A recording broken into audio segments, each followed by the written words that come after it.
ప్రభు మనతో ఉన్నారు గనుక మన దేవునికి స్తోత్రాలు చెల్లిద్దాం. స్తోత్రం స్తోత్రం స్తోత్రం స్తోత్రం స్తోత్రం స్తోత్రం స్తోత్రం స్తోత్రం స్తోత్రం స్తోత్రం స్తోత్రం. మాట్లాడువారు మీరు కారు, మీ తండ్రి యొక్క ఆత్మ మీలో నుండి మాట్లాడుచున్నారని ప్రభు సెలవిచ్చారు కనుక మనతో మాట్లాడే పరిశుద్ధాత్మనికి స్తోత్రాలు చెల్లిద్దాం. స్తోత్రం స్తోత్రం స్తోత్రం స్తోత్రం స్తోత్రం స్తోత్రం స్తోత్రం స్తోత్రం స్తోత్రం స్తోత్రం స్తోత్రం స్తోత్రం. మన ప్రభువును రక్షకుడైన యేసుక్రీస్తు ద్వారా తండ్రి అయిన మన దేవునికి యుగ యుగములలో కోట్ల సార్లు ఆరాధన, స్తుతి, స్తోత్రం, నమస్కారములు, మహిమయు, ఘనతయు, కీర్తియు, ప్రభావములు ఆరోపించుచు స్తోత్రాలు చెల్లిద్దాం.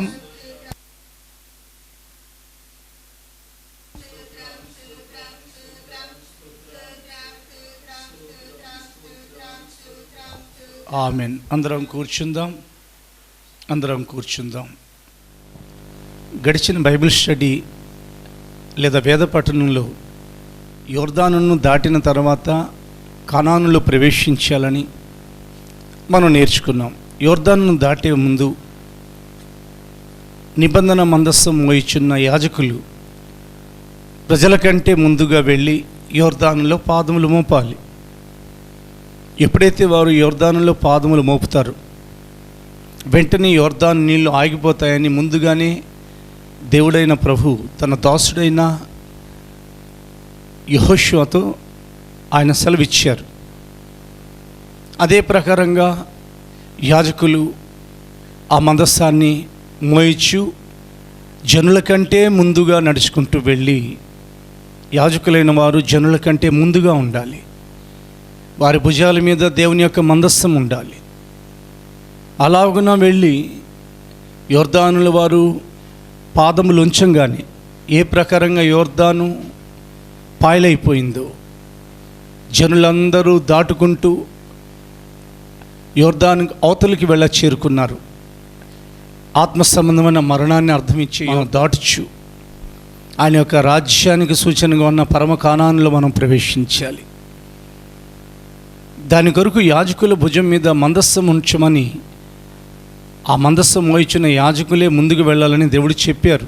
ఈరోజు బైబిల్ స్టడీలో మరలా కొన్ని విషయాలను గుర్తు తెచ్చుకుందాం.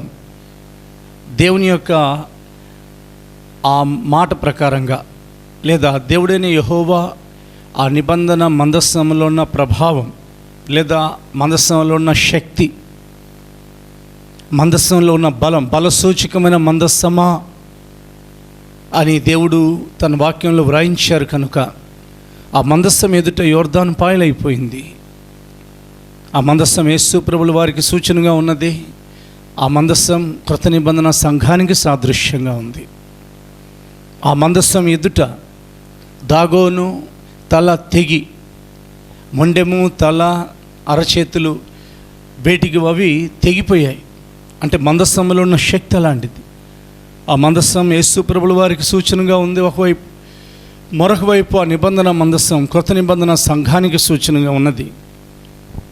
కృత నిబంధన సంఘాన్ని దేవుడు ఏ ప్రకారంగా ఏర్పరచుకున్నారో లేఖనాలు సెలవిస్తున్నాయి. బలవంతులను సిగ్గుపరచుట కొరకు లోకంలో ఉన్న బలహీనులను ఆయన ఎన్నుకున్నారు. మందస్సం చేట కొరకై దేవుడు సెలవిచ్చిన కర్ర తుమ్మకర్ర. అదే ప్రకారంగా సంఘము దేవుని యొక్క సారూప్యంలోనికి మలచబడుట కొరకై, సంఘం స్థాపించబడుట కొరకై, సంఘం కట్టబడుట కొరకై దేవుడు ఏర్పరచుకున్న తుమ్మకర్ర లాంటి బలహీనత కలిగిన మనుషులు. నేను బలహీనుణ్ణే, మీరు బలహీనులే, మనుషులందరూ బలహీనులే. ఎవరికి మనం ఉపయోగపడని కాలంలో, ఇక మనం పనికిరాము, త్రోసివేయబడిన ఆ కాలంలో దేవునికి ఉపయోగపడ్డాం. గుర్తుపెట్టుకోండి, మనుషులు మనల్ని తృణీకరించారు, కుటుంబం మనల్ని తృణీకరించింది, సమాజం మనల్ని త్రోసివేసింది. కానీ దేవుడు మాత్రం మనల్ని అంగీకరించారు. ఆయనకు తెలుసు మన బలహీనతలు ఏమిటో, ఆయనకు తెలుసు మన యొక్క శక్తి ఎంత మాత్రం ఉంటుందో, నీ శక్తి కొంచెమై ఉండినను అని ఆయన ప్రకటన గ్రంథంలో సెలవిస్తున్నారు. కానీ అలాంటి వారిని ఆయన అరణ్యంలో ఉన్న ఆ తుమ్మకర్రను ఏ ప్రకారంగా తీసుకుని వచ్చారు, మందస్సంగా మలిచారు. మన స్వభావాన్ని మార్చి, మన బలహీనతలని సరిచేసి, మనం ఆయన సారూప్యంలోకి మలచుట ఎలాగో నేర్పించి మనల్ని ఆయన నూతన పరచచ్చు. ఈ నిబంధన మందస్సం యొక్క ప్రాముఖ్యత ఈ బైబిల్ స్టడీలో మరలా మనకు నేర్పిస్తున్నారు. ఇప్పుడు మనం చదువుతున్నాం పరిశుద్ధ గ్రంథాన్ని మనం తెరిచి యెహోషువ గ్రంథము 3వ అధ్యాయము 8వ వచనము మూలవాక్యాన్ని చదివి ఆ తర్వాత మనం ముందుకు వెళదాం. మీరు యోర్దాను నీళ్ళ దగ్గరికి వచ్చి యోర్దానులో నిలువుడని నిబంధన మందస్సమును మోయు యాజకులకు ఆజ్ఞాపించుము. ఇక్కడ నుండి దేవుని యొక్క వాక్యాన్ని మనం ప్రారంభించుకుందాం. నిబంధన మందస్సము ఎక్కడ దేవుడు ఉంచారు? తుమ్మకర్రతో చేయమన్నారు, దాని మీద బంగారుపు రేకును పొదిగించమన్నారు. అయితే దేవుని యొక్క మందిరంలో నిబంధన మందస్సమునకు దేవుడు ఏర్పాటు చేసిన స్థలం ఏది బాగా మనం పరీక్షించి తెలుసుకోవాలి. ఎందుకనంటే ఆ రోజుల్లో అరణ్యంలో సంఘం కట్టబడింది అని వ్రాయబడింది, లేదా అరణ్యంలో దేవుని యొక్క మందిరం కట్టబడింది అని అపోస్తుల కార్యంలో వ్రాయబడింది. చదువుదాం ఒకసారి. ఆది అపోస్తుల కార్యాలు 7వ అధ్యాయము. ఆది అపోస్తుల కార్యాలు 7:38. సీనాని పర్వతం మీద తనతో మాట్లాడిన దేవదూతతోనూ మన పితరులతోనూ అరణ్యములోని సంఘమందు ఉండి మనకిచ్చుటకు జీవవాక్యములను తీసుకున్నవాడితడే. అరణ్యంలో సంఘం ఉందని దేవుని యొక్క పరిశుద్ధ గ్రంథం మనకు నేర్పిస్తుంది. సంఘం అరణ్యానికి సూచనగా ఉన్న ఈ లోకంలోనే దేవుని చేత కట్టబడుతుంది. మందిరం కట్టబడే సమయంలో దేవుడు సీనాయి పర్వతం మీద, ఒకటి అరణ్యంలో, రెండోది అరణ్య యాత్రలో, మూడోది సీనాయి పర్వతం మీద తెలియపరిచిన సంగతులు ఇవి. ఉన్నతమైన అనుభవాలలోనే, దేవునితో ఏకాంతంగా ఉన్న అనుభవాలలోనే దేవుడు ఆయన సంఘానికి, ఆయన పరిశుద్ధులకు అనేకమైన ప్రకటనలు ఇస్తారు. నీవు దేవుని యొక్క లోతైన సంగతులను తెలుసుకోవాలని కోరుకుంటున్నావా? అలాగైతే నువ్వు దేవుని యొక్క సన్నిధిని ఏకాంతంగా ఉండడానికి అలవాటు పడాలి. యేసు ప్రభుల వారు పగలంతా సువార్త ప్రకటించారు. అయితే ఆయన రాత్రి కొండకు వెళ్ళారని వ్రాయబడింది. ఆయన ఏకాంతంగా ఉండెను అని వ్రాయబడింది. కనుక లోతైన ప్రకటనల కొరకు ప్రభువైన దేవుడు ఆయన యొక్క సన్నిధిని ఆది అపోస్తులను ఏకాంతంలోనికి తీసుకుని వెళ్ళారు. అనగా అపోస్తులైన యోహాన్ని పత్మాస్ దీవిలో వారు అనుకుంటున్నారు చెరకు పంపించామని. పత్మాస్ దీవిలో చెరలో ఉన్న మాట వాస్తవమే, కానీ చెరలో ఉన్న యోహానుని పరిశుద్ధాత్మ వశుడైనప్పుడు ఎత్తైన పర్వతం మీదకి ప్రభు తీసుకొని వెళ్ళి రాబోతున్న అనేక సంగతులను గూర్చి సంఘములు 7 సంఘములకు వర్తమానాలు మొదలుకొని, యూదులకు జరగబోయే సంగతులు మొదలుకొని, లోకం మీదికి రాబోతున్న తీర్పు మొదలుకొని, నిశ్చిత్తంలో ఉండబోతున్న నూతన భూమి, నూతన ఆకాశం, నూతన యెరూషలేము పట్టణం, సియోను గురించిన సంగతులన్నీ ఏకాంతంలోనే సెలవిచ్చారు.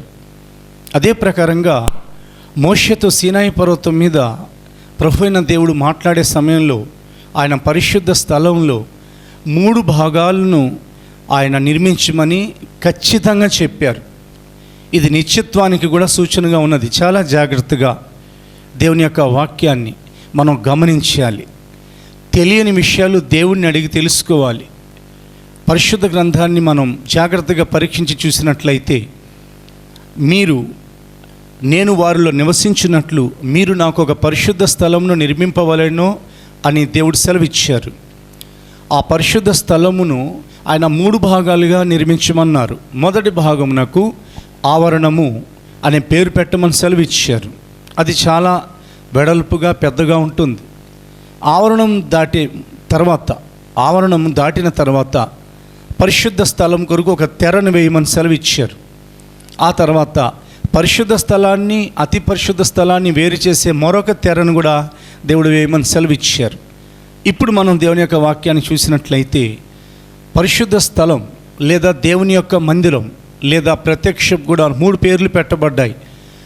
ఈ దేవుని యొక్క పరిశుద్ధ స్థలంలో ఈ 3 భాగాలు, మొదటి భాగం ఆవరణము, రెండో భాగం పరిశుద్ధ స్థలము, మూడో భాగము అతి పరిశుద్ధ స్థలం.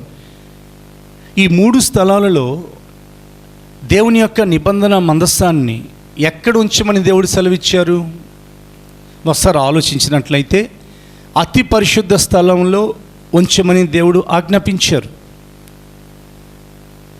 ఆవరణంలో బలిపీఠం, గంగాళం ఉంచమని ప్రభు ఆజ్ఞాపించారు.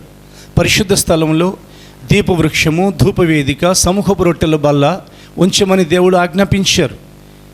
అతి పరిశుద్ధ స్థలంలో ఈ నిబంధన మందసం, దాని మీద కరుణాపీఠం ఉంచబడాలని కూడా దేవుడు మాట్లాడారు. మనం లోతుగా ఆలోచించినట్లయితే పరిశుద్ధ గ్రంథాన్ని మనం జాగ్రత్తగా పరీక్షించి చూసినట్లయితే దేవుడు అతి పరిశుద్ధ స్థలం నుండే మాట్లాడినట్లు వ్రాయబడింది. ఇప్పుడు మనం చూడబోతున్నాం. ఎందుకనంటే ఆవరణం వేదవాక్యంలో ఉన్న లోతైన ఉన్నతమైన ఉపదేశ రహస్యం ప్రకారంగా నిశ్చిత్తములో రానయ్యున్న నూతన భూమికి సాదృశ్యంగా ఉన్నది. దేవుడు ఈ లోకమునకు తీర్పు తీర్చిన తర్వాత నిశ్చిత్వాన్ని ప్రారంభిస్తారు. నా తండ్రి చేత ఆశీర్వదింపబడిన వారలారా రండి అని నిశ్చిత్వం కొరకు ప్రజల్ని ఆయన పిలుస్తారు. ఆ ప్రకారంగా నిశ్చిత్వం మొదలైనప్పుడు వారు నూతన భూమిలోనికి వెళ్ళేవారు నూతన భూమిలోకి వెళ్తారని బైబిల్ సెలవిస్తుంది. జనములు దాని వెలుగులో సంచరిస్తారని బైబిల్లో వ్రాయబడింది. రెండో భాగం నూతన ఆకాశానికి వెళ్ళే పరిశుద్ధులు ఉంటారు. పరలోకం అంతా ఒకటే అయినప్పటికీ భాగాలుగా దేవుడు దాన్ని చేశారు. మూడవదిగా నూతన యెరూషలేము పట్టణము అది ప్రత్యేకింపబడింది అని వ్రాయబడింది. దానికి పైన ఉన్న సియోను పర్వతం కేవలం 1,44,000 మంది సేవకులతో ఉన్న అది దేవుని యొక్క పర్వతం అని ప్రభు నిర్ణయించారు. దీనిని ఎవరు కూడా మార్చడానికి అవకాశం లేదు. ఈ అతి పరిశుద్ధ స్థలం నూతన యెరూషలేముకి సాదృశ్యంగా ఉంది. ఎక్కడో అరణ్యంలో పుట్టిన ఈ తుమ్మకర్రను మందసంగా మార్చి మలచి బంగారపు రేకు పొదిగి ఆ తుమ్మకర్ర యొక్క రూపం కనబడకుండా చేసి ఇక్కడ మనం ఆగాలి. దేవుడు మన మీద విశ్వాసం నాకు సాదృశ్యమైన బంగారాన్ని కప్పారు. కాబట్టి మన యొక్క రూపం కనబడకుండా, అనగా మన బలహీనత కనబడకుండా, ఎప్పుడు నేను బలహీనుడనో అప్పుడే నేను బలవంతుడని పౌలు గారు అన్నమాట ఎప్పుడు మర్చిపోకూడదు. పౌలు గారికి కూడా ఆయన కలిగిన బలహీనతల్లో దేవుడైన ప్రభువుని ఆయన వేడుకున్నారు. ముమ్మారు నేను ప్రభువుని వేడుకుంటుని, అయితే నిన్ను స్వస్థపరుస్తున్నాను పౌలా అని దేవుని యొద్ద నుండి జవాబు రాలేదు, కానీ నా కృప నీకు చాలునని జవాబు వచ్చింది. దేవునికి స్తోత్రం కలుగునుగాక. ఆ తర్వాత ప్రభు సెలవిచ్చారు, నీ బలహీనతలందు నా శక్తి పరిపూర్ణమవుచున్నది. తుమ్మకర్ర బలహీనమైనది, దాని మీద బంగారపు రేకు పొదిగింపబడింది. గుర్తుపెట్టుకోండి, తుమ్మకర్ర బలహీనమైనది, దాంతో మందసం చేయబడినప్పటికీ మేలిమి బంగారంతో చేయబడిన కరుణా పీఠం దాని మీద దాని భద్రత నిమిత్తమై అది అమర్చబడింది. మన ప్రభువైన యేసుక్రీస్తు కరుణా పీఠానికి సాదృశ్యమై ఉన్నారు కనుక అతి పరిశుద్ధ స్థలంలో మనల్ని ఆయన నిర్ణయించారు అనేది మీరు మర్చిపోవద్దు. మన యొక్క పిలుపు చాలా గొప్పది. పరిశుద్ధ గ్రంథాన్ని తెరుస్తున్నాం. దేవుని యొక్క వేదవాక్యంలో నుండి దేవుని యొక్క ప్రేమలోనికి వెళదాం. నిర్గమకాండము 26వ అధ్యాయము 33, 34 వచనాలు చదువుదాం. నిర్గమకాండము 26వ అధ్యాయము 33, 34 వచనాలు చదువుదాం. ఆ అడ్డతెరను ఆ కొలుకుల క్రింద తగిలించి సాక్ష్యపు మందస్సము అడ్డ తెర లోపలికి తేవలెను. ఆ అడ్డ తెర పరిశుద్ధ స్థలమును అతి పరిశుద్ధ స్థలమును వేరు చేయును. అతి పరిశుద్ధ స్థలములో సాక్ష్యపు మందస్సము మీద కరుణాపీఠము ఉంచవలెను. అతి పరిశుద్ధ స్థలంలో నిబంధన మందస్సం ఉంచాలి, దాని మీద కరుణాపీఠాన్ని ఉంచాలి. అంటే తుమ్మకర్రకు ఎంత ఘనత ఇవ్వబడిందో ఇక్కడ దేవుని యొక్క వాక్యం మనకు నేర్పిస్తుంది. తుమ్మకర్రకు సూచనగా ఉన్న బలహీనులైన మనుషులను ఆయన తన యొక్క సింహాసనం కొరకు, నిశ్శబ్దంలో అత్యున్నతమైన ఆ మహారాజు పట్టణం కొరకు, మహాదేవుని యొక్క నగరం కొరకు, ధగమని ప్రకాశిస్తున్న ఆ వెలుగుమయమైన తేజస్సు సంబంధమైన తేజోవాసులైన పరిశుద్ధులతో కూడా ఆ స్వాస్థ్యం పొందు నిమిత్తమై అర్హులుగా మార్చారు. అందుకని ఎప్పుడు కూడా ప్రియ దేవుని బిడ్డ, నీవు ఎక్కడి నుండి తీసుకుని రాబడ్డావు అనేది ఎప్పటికీ మర్చిపోకూడదు. జక్కయ్య ఎక్కడి నుంచి తీసుకుని రాబడ్డాడు? ఎరికో నుండి.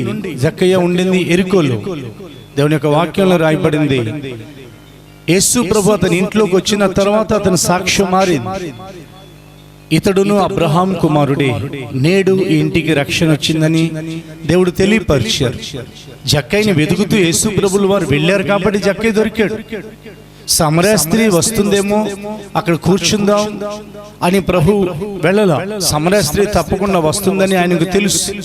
ఆమె జీవితాన్ని మార్చాలని సమరయ గ్రామం వైపుకి ప్రభు బయలుదేరి వెళ్ళారు. మన జీవితాన్ని మార్చాలని, మన బలహీనతలను సరిచేయాలని, ఎన్నిక లేని మనల్ని, లోకం చేత త్రోసివేయబడిన మనల్ని, ఏమాత్రం కూడా ఏర్పాట్లో లేని మనల్ని దేవుని యొక్క ఏర్పాటులోనికి తీసుకుని రావాలని యేసయ్య 2000 సంవత్సరాల క్రితం వెతుకుతూ వచ్చారు. స్తోత్రం చెప్పండి దేవునికి. అది దేవుని యొక్క ప్రేమ. దేవుడు వెదికారు కాబట్టి మనం దొరికాం. ఆ ప్రకారంగా దేవుడు వెతకడానికి గల కారణం మనలో ఏం విశేషం ఉంది? దేవుని యొక్క ప్రేమ తప్ప మరేది కాదు. ప్రభువైన దేవుడు మనల్ని ఏర్పాటు చేసుకోవడంలో దేవుని యొక్క ప్రేమ తప్ప నథింగ్ బట్. మనలో ఏ గొప్పతనం లేదు, ఏ మంచితనం లేదు, మనలో ఏ అర్హతలు లేవు, టాలెంట్స్ లేవు. కానీ ఎందుకో దేవునికి మన మీద ఇప్పుడు కాదు, నిత్యానిత్యంలో, ఆది నిత్యత్వంలో, ఆది నిత్యం అనబడిన దేవదూతలు సృష్టించబడని యుగంలో తండ్రిగా, కుమారునిగా, పరిశుద్ధాత్మగా దేవుడు మాత్రమే సమీపింపరాని తేజస్సులో ఆయన ఒక్కరే నివాసం చేర్చున్న కాలంలో, త్రియేక దేవుడు ఉన్న కాలంలో ప్రేమ చేత మనల్ని ఏర్పాటు చేసుకున్నారని దేవుని యొక్క వాక్యం సెలవిస్తుంది.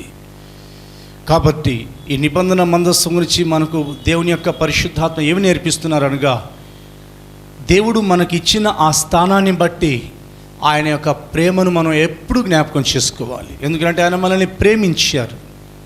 ఒకవేళ ప్రభువు కానీ మనల్ని ప్రేమించి ఉండకపోతే ముందు మనకి రక్షణ ఉండేది కాదు. దేవుడు లోకమును ఎంతో ప్రేమించాను కాగా తన అద్వితీయ కుమారునిగా పుట్టిన వాని యందు విశ్వాసం ఉంచి వాడెవడో వాడు నశింపక నిత్య జీవం పొందవలనని ఆయనను అనుగ్రహించెను అని యోహాను సువార్తలో వ్రాయబడింది.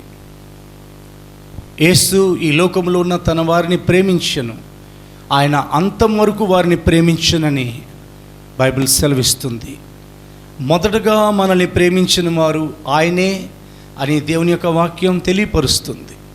లోకం కాదు ముందు మనల్ని ప్రేమించింది, మన ఇంటి వారు కాదు ముందు మనల్ని ప్రేమించింది. మనకు రూపం లేనప్పుడు, మనకు ఎక్కడ కూడా అవగాహన అనేది లేనప్పుడు, మనం సృష్టించబడక ముందే దేవుడు మనల్ని ఒక రూపంలోనికి జ్ఞాపకం చేసుకొని క్రీస్తునందు ప్రేమ చేత ఏర్పరచుకున్నారు. అది దేవుని యొక్క ప్రేమ. అందుకని ఆ ప్రేమ యొక్క ఎత్తైనను, లోతైనను, వెడల్పైనను, పొడుగైనను ఎఫెసీయులకు రాయబడిన పత్రిక 3వ అధ్యాయం ప్రకారంగా అది గ్రహించుటకు మనకు శక్తి చాలదు. చదువుతున్నాం పరిశుద్ధ గ్రంథాన్ని తెరిచి ఎఫెసీ పత్రిక 3వ అధ్యాయం 18వ వచనం చదువుదాం. ఎఫెసీ పత్రిక 3వ అధ్యాయం 18వ వచనము.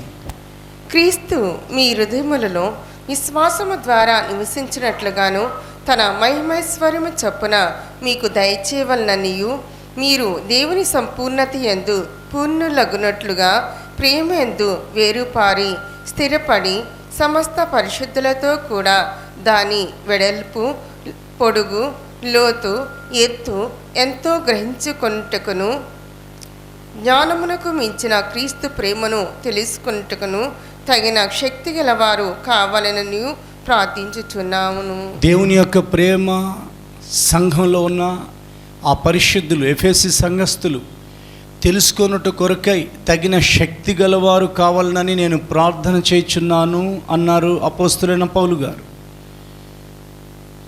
దైవజనుని యొక్క ప్రార్థన అది.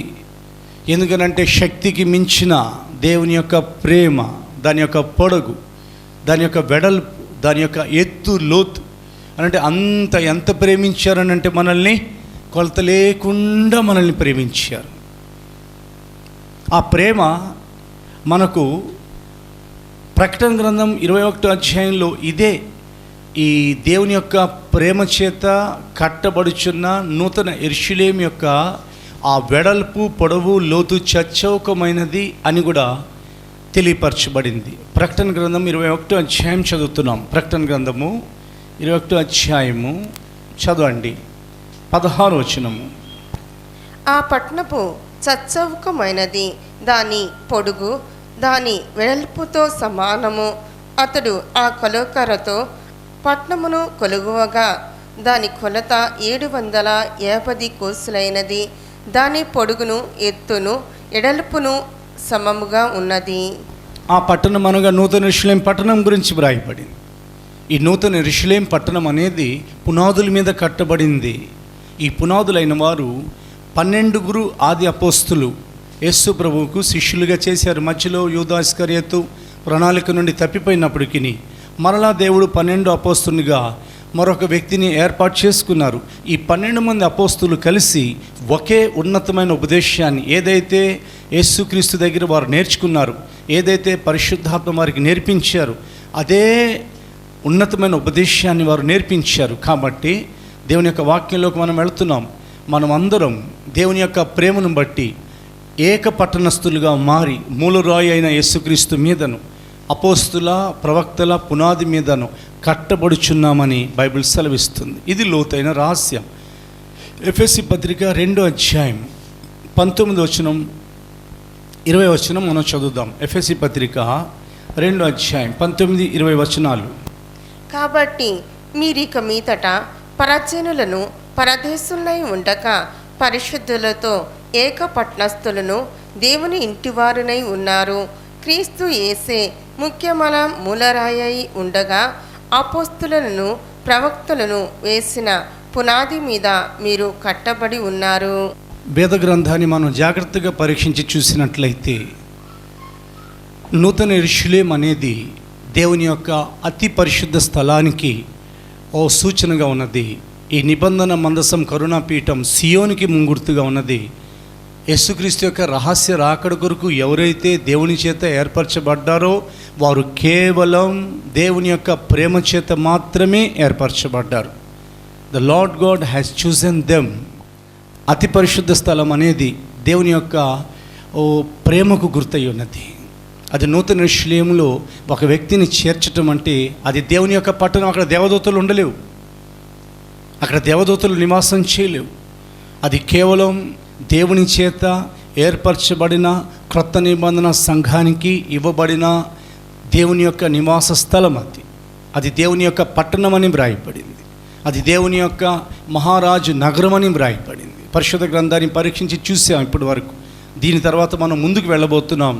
ఒక్కసారి జ్ఞాపకం చేసుకోనండి, ప్రభు యొక్క ప్రేమను ఎంతగా ఆయన మనల్ని ప్రేమించారు.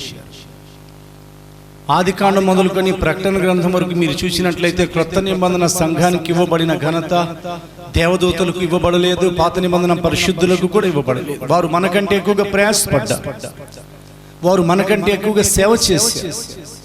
ఇప్పుడు చేస్తున్నారు కదా సేవకులు ప్రపంచంలో, దానికంటే ఎక్కువగా పాత నిబంధన పరిశుద్ధులు, ఆ తర్వాత కొత్త నిబంధన కాలపు అపోస్తలులు ఎలాంటి వసతులు ఏది లేని కాలంలో అగ్నిలాగా మండుతూ ఆత్మల్ని గెలుస్తూ దైవరాజ్యాన్ని స్థాపిస్తూ తమ రక్తాన్ని చిందిస్తూ అవసరమైతే హతసాక్షులు అయిపోవడానికి మేము సిద్ధమే, మాకు శ్రేష్టమైన పునరుత్థానం కావాలి, యేసుక్రీస్తు యొక్క రహస్య రాకడలో ముఖాముఖిగా యేసుని మేము చూడాలి.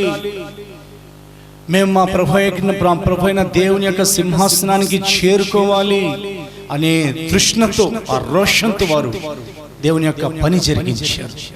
ఈ మాటలు వింటున్న మనం ఏమీ చేయకుండా, ఏమీ కష్టపడకుండా, అవునా, కేవలం యేసుక్రీస్తు యొక్క ప్రాణత్యాగాన్ని బట్టి, పరిశుద్ధాత్మ అభిషేకాన్ని బట్టి తండ్రి అయిన దేవుని యొక్క సంకల్పమైంది కనుక, ఎక్కడో తుమ్మ ముళ్ళుతో నిండుకొనిన నిన్ను, తుమ్మ ముళ్ళుతో, తుమ్మకర్రతో, ఇంకా దానికంటే బలహీనుడినైన నన్ను, మనల్ని ఎన్నుకొని ఆయన ప్రేమ చేత ఎన్నో లేఖనాలు రాయబడ్డాయి. మనల్ని అతి పరిశుద్ధ స్థలం కొరకు ఆయన పిలిచారు. అందుకని దేవుని యొక్క నిబంధన మందస్సులో ఉన్న ప్రభావం దేవుని యొక్క ప్రేమతో నిండుకొని ఉండాలి. నీవు దేవుని యొక్క క్రొత్త నిబంధన మందస్సమైనట్లయితే, నీవే ఆయన మందస్సం అయితే, దేవుని యొక్క ప్రేమతో నువ్వు ఎల్లప్పుడూ కూడా నిండుకొని ఉండాలి. ఎంత దేవుని ప్రేమతో వారు నిండుకొని ఉంటారో, యెహోవాను ప్రేమించువారు బలముతో ఉదయించు సూర్యుని వలె అని వ్రాయబడింది. వారు ఉదయిస్తారు. ప్రభువుని ప్రేమించే వారి కొరికే ఆయన రాబోతున్నారు. ఎవరైనా ప్రభువుని ప్రేమించుకుంటే వాడు శపించబడును గాకని కూడా కొరింథీ పత్రిక ఆఖరిలో పౌలు గారు హెచ్చరిక చేశారు. వీరికంటే ఎక్కువగా నీవు నన్ను ప్రేమిస్తున్నావని పేతురు గారిని ప్రభు 3 సార్లు కూడా ప్రశ్నించారు. అందుకని ఈ కాలం ప్రభువుని ప్రేమించే కాలమై ఉన్నది. నీవు ఆయనను ప్రేమించి, నీకు ఆయన ఇచ్చిన ఘనతను బట్టి నీ యొక్క స్థితిని నువ్వు కాపాడుకోవాలి. If you stand in the love of God, నీవు ఆయన ప్రేమలో నిల్చున్నట్లయితే నీ స్థానంలో నుండి నీవు పడిపోకుండా జాగ్రత్త పడగలవు. దేవునికి స్తోత్రం కలుగును గాక. చదువుదాం పరిశుద్ధ గ్రంథాన్ని తెరిచి ఎఫెసీ పత్రిక 5వ అధ్యాయము 26-27 వచనం, న్యాయాధిపతుల గ్రంథం 5వ అధ్యాయము 31 వచనం. ఇవన్నీ కూడా రిఫరెన్స్లు మనం చదువుతున్నాం. ఎఫెసీ పత్రిక 5వ అధ్యాయం 26-27 వచనాలు. అటువలే క్రీస్తు కూడా సంఘమును ప్రేమించి, అది కలంకమైనను ముడతైనను అట్టిది మరి ఏదైనను లేక పరిశుద్ధమైనదిగానో నిర్దోషమైనదిగానో మహిమగల సంఘముగాను ఆయన తన ఎదుట దానిని నిలువబెట్టుకొనవలెనని వాక్యముతో ఉదక స్నానము చేత దానిని పవిత్రపరిచి పరిశుద్ధపరచుటకై దాని కొరకు తన్ను తాను అప్పగించుకొనెను. సంఘమును ప్రేమించి అని మనం దేవుని యొక్క వాక్యం చదవబడగా విని ఉన్నాం. న్యాయాధిపతుల గ్రంథం 5వ అధ్యాయం 31 వచనము. యెహోవా నీ శత్రువులందరూ అలాగుననే నశించెదరు, ఆయనను ప్రేమించువారు బలముతో ఉదయించు సూర్యుని వలె నుందురు అని పాడిరి. కొరింథీ మొదటి పత్రిక 16వ అధ్యాయము 22 వచనము. ఎవడైనను ప్రభువుని ప్రేమింపకుంటే శపింపబడునుగాక, ప్రభు వచ్చుచున్నారు. చదవండి పరిశుద్ధ గ్రంథాన్ని తెరచి యోహాను స్వార్త 21వ అధ్యాయము, యోహాను స్వార్త 21వ అధ్యాయము 15 నుండి 17 వరకు, 15 వచనం నుండి 17 వరకు. వారు భోజనం చేసిన తర్వాత యేసు సీమోను పేతురును చూచి, యోహాను కుమారుడవైన సీమోనో, వీరికంటే నీవు నన్ను ఎక్కువగా ప్రేమించుచున్నావా అని అడగగా, అతడు అవును ప్రభువా, నేను నిన్ను ప్రేమించుచున్నానని నీవే ఎరుగుదువని ఆయనతో చెప్పెను. యేసు నా గొర్రె పిల్లలను మేపుమని అతనితో చెప్పెను. మరలా ఆయన, యోహాను కుమారుడవైన సీమోనో, నన్ను ప్రేమించుచున్నావా అని రెండవసారి అతనిని అడుగగా, అతడు అవును ప్రభువా, నేను నిన్ను ప్రేమించుచున్నానని నీవే ఎరుగుదువని ఆయనతో చెప్పెను. ఆయన నా గొర్రెలను కాయుమని చెప్పెను. మూడవసారి ఆయన, యోహాను కుమారుడవైన సీమోనో, నన్ను ప్రేమించుచున్నావా అని అతనిని అడిగెను. నన్ను ప్రేమించుచున్నావా అని మూడవసారి తన్ను అడిగినందుకు పేతురు వ్యసనపడి, ప్రభువా, నీవు సమస్తము ఎరిగిన వాడవు, నిన్ను ప్రేమించుచున్నానని నీవే ఎరుగుదువని ఆయనతో చెప్పెను. చూడండి, ఇంకా చాలా రిఫరెన్స్లు ఉన్నాయి. యోహాను స్వార్త 3:16 చదువుదాం. యోహాను స్వార్త 3వ అధ్యాయం 16 వచనము. దేవుడు లోకమును ఎంతో ప్రేమించెను, కాగా ఆయన తన అద్వితీయ కుమారునిగా పుట్టిన వానియందు విశ్వాసముంచువాడు ప్రతివాడును నశింపక నిత్యజీవం పొందునట్లు ఆయనను అనుగ్రహించాను. యోహాను సువార్త 13వ అధ్యాయం మొదటి వచనం చదువుతున్నాం. యోహాను సువార్త 13వ అధ్యాయం మొదటి వచనం. తాను ఈ లోకము నుండి తండ్రి యొద్దకు వెళ్ళవలసిన గడియ వచ్చెనని యేసు పస్కా పండుగకు ముందే ఎరిగిన వారై లోకములోనున్న తన వారిని ప్రేమించి వారిని అంతము వరకు ప్రేమించెను. యోహాను మొదటి పత్రిక 4వ అధ్యాయము 19వ వచనం. యోహాను మొదటి పత్రిక 4వ అధ్యాయము 19వ వచనం. ఆయన్ని మొదట మనల్ని ప్రేమించెను గనక మనము ప్రేమించుచున్నాము. ఇప్పుడు మనం చదివిన వాక్యాల్లో దేవుని యొక్క ప్రేమ గురించే ప్రస్తావించబడింది. ముందుగా మనల్ని ఆయన ప్రేమించారు, అందరికంటే ఎక్కువగా మనల్ని ప్రేమించారు. ఆ తర్వాత మనం ఆయనను ప్రేమించమని సెలవిచ్చారు. ముందుగా దేవుడు మనల్ని ప్రేమించారు కనుక ఈ నిబంధన మందస్సం గురించి నేర్చుకుంటున్న మనం దేవుని యొక్క ఆలోచన, ఆ నిబంధన మందస్సం అతి పరిశుద్ధ స్థలంలో ఉంచబడాలి. మనం క్రొత్త నిబంధన సంఘంగా మారాం. మనం నూతన యెరూషలేములో చేర్చబడాలి. అది దేవుని యొక్క ఏర్పాటు. అందులో దేవుని యొక్క ప్రేమ ఉన్నదని ఎఫెసీ పత్రిక మొదటి అధ్యాయంలో కూడా వ్రాయబడింది. ఇప్పుడు చదవద్దు. ఎఫెసీ పత్రిక మీరు ఇంటికి వెళ్ళిన తర్వాత, అదే ఈ మెసేజ్ అయిపోయిన తర్వాత చూసుకోండి, చాలా రెఫరెన్సులు ఉంటాయి.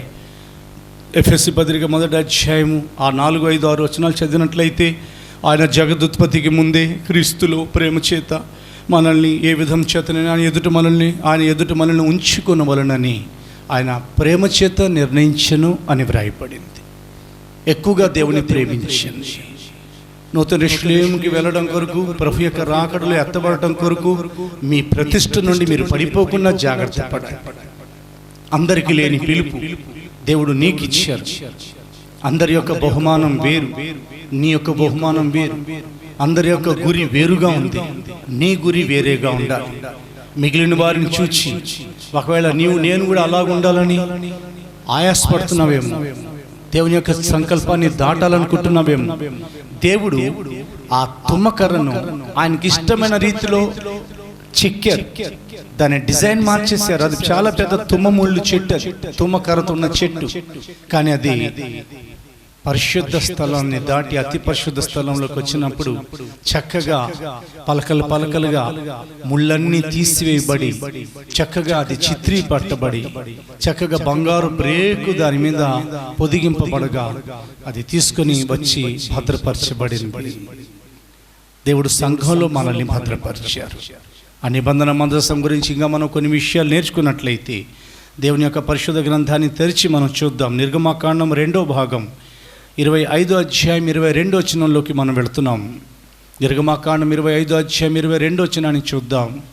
ఆ నిబంధన మందసం మీద నుండి, కరుణాపీఠం మీద నుండి దేవుడు మాట్లాడతానని సెలవిచ్చారు. అక్కడ నేను నిన్ను కలుసుకొని కరుణాపీఠము మీద నుండి శాసనములు గల మందసము మీద నుండి 2 కెరూబుల మధ్య నుండి నేను ఇజ్రాయేలీల నిమిత్తము మీకాజ్ఞాపించు సమస్తమును నీకు తెలియచెప్పెదను. 2 కెరూబుల మధ్య నుండి, కరుణాపీఠం మీద నుండి, నిబంధన మందసం మీద నుండి నేను మాట్లాడేదను, అక్కడ నిన్ను నేను కలుసుకునేదను అని సెలవిచ్చారు. సంఘం మొట్టమొదటి వారు యేసుక్రీస్తు ప్రభుల వారు కరుణాపీఠానికి సూచనగా ఉన్నారు. రెండోదిగా సంఘం నిబంధన మందసానికి సూచనగా ఉన్నది దేవుని యొక్క ఆ శాసనాలు, దేవుని యొక్క ఆజ్ఞలు, దేవుని యొక్క కట్టడలు. ఇవన్నీ కూడా యేసుక్రీస్తులో నుండి అంతకుముందు ప్రవక్తల ద్వారా ఈ లోకానికి వచ్చాయి.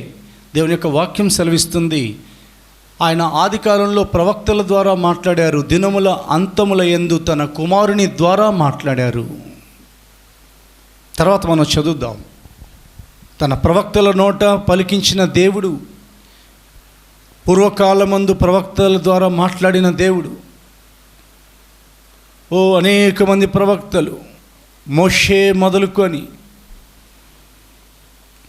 అనేక మంది, నాతాను ప్రవక్త, గాదు ప్రవక్త, ఇంకా చాలామంది, యెషయా ప్రవక్త, హెచ్కేల్ ప్రవక్త, ఇర్మియా ప్రవక్త, హోషేయ ప్రవక్త, ఆమోస్, ఓబద్య, నాహూము, హబక్కుకు, జెఫన్యా, జకర్యా, యోనా, యోబేల్, వీరందరూ అనేక మంది ప్రవక్తల ద్వారా మాట్లాడిన దేవుడు దినముల అంతముల యందు, గుర్తుపెట్టుకోండి, యేసు ప్రభుల వారు వచ్చారు ఈ లోకానికనంటే దినములు అంతములైపోతున్నాయి అని ప్రభు హెచ్చరిస్తున్నారు. ఎందుకనంటే ఆయన యొక్క పరిశుద్ధమైన రక్తం దినములు అంతం అయ్యే ముందు, అంటే మనుష్యుని యొక్క ఆయుష్కాలం ముగించబడే ముందు తన కుమారుడైన యేసుక్రీస్తు యొక్క అమూల్యమైన రక్తం చిందింపబడాలి.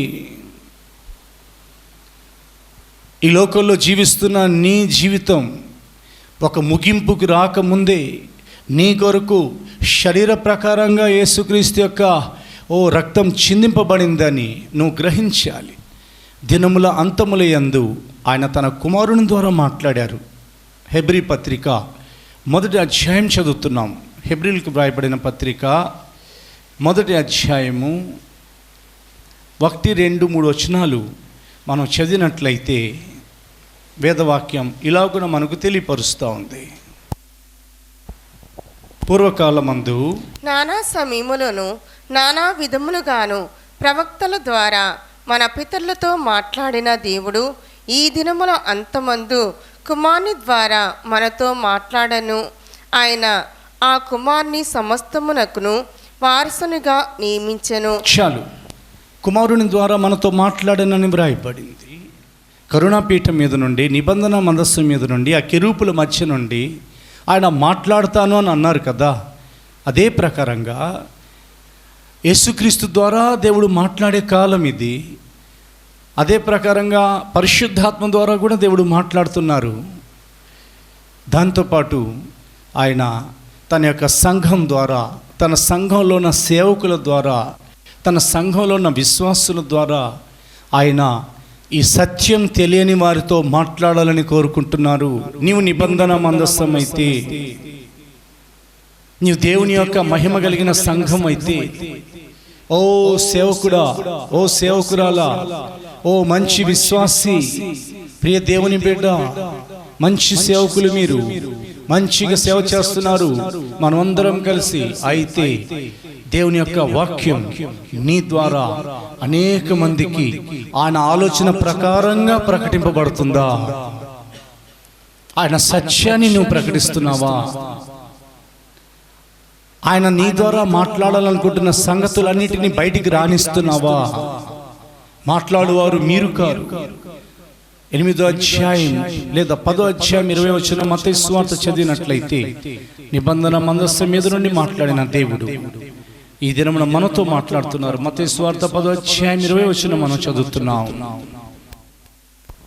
మీ తండ్రి ఆత్మ మీలో ఉండి మాట్లాడుచున్నారే గాని మాట్లాడువారు మీరు కారు. ప్రకటన గ్రంథం 2వ అధ్యాయం 7వ వచనం చదువుతున్నాం.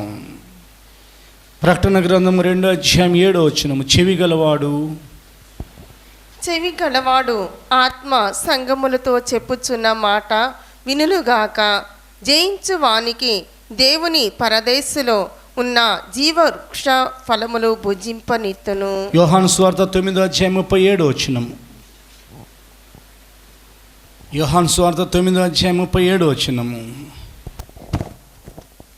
యేసు, నీవు ఆయనను చూచుచున్నావు, నీతో మాట్లాడుచున్నవారు ఆయనే అనెను. ప్రకారంగా దేవుని యొక్క ఇంకా చాలా సంగతులు ఉన్నాయి. మనం క్లుప్తంగా మాత్రమే నేర్చుకుంటున్నాం. కనానులో చేరే ముందు నిబంధన మందస్సం ఇదిగో భుజాల మీద ఉండాలి, యోర్దానును దాటాలి. నిబంధన మందస్సం ఉన్న చోట మరణం పాయలవుతుంది. నిబంధన మందస్సం మనమైతే మన ఎదుట 5 విధాలైన స్పిరిచువల్ డెత్స్, ఆత్మ సంబంధమైన మరణాలు పాయలైపోతూ ఉంటాయి. మన ముందు దాగోను అనబడిన, దాగోనికి ఒక హెచ్చరికగా లేదా గుర్తుగా ఉన్న సాతాను యొక్క తల అది తెగివేయబడుతుంది. సాతాను యొక్క తలను సిలువ మీద ప్రాణత్యాగం చేసి యేసు ప్రభుల వారు చిత కొట్టేశారు. గొలియాతు యొక్క తలను దావీదు తెగ నరికేశారు.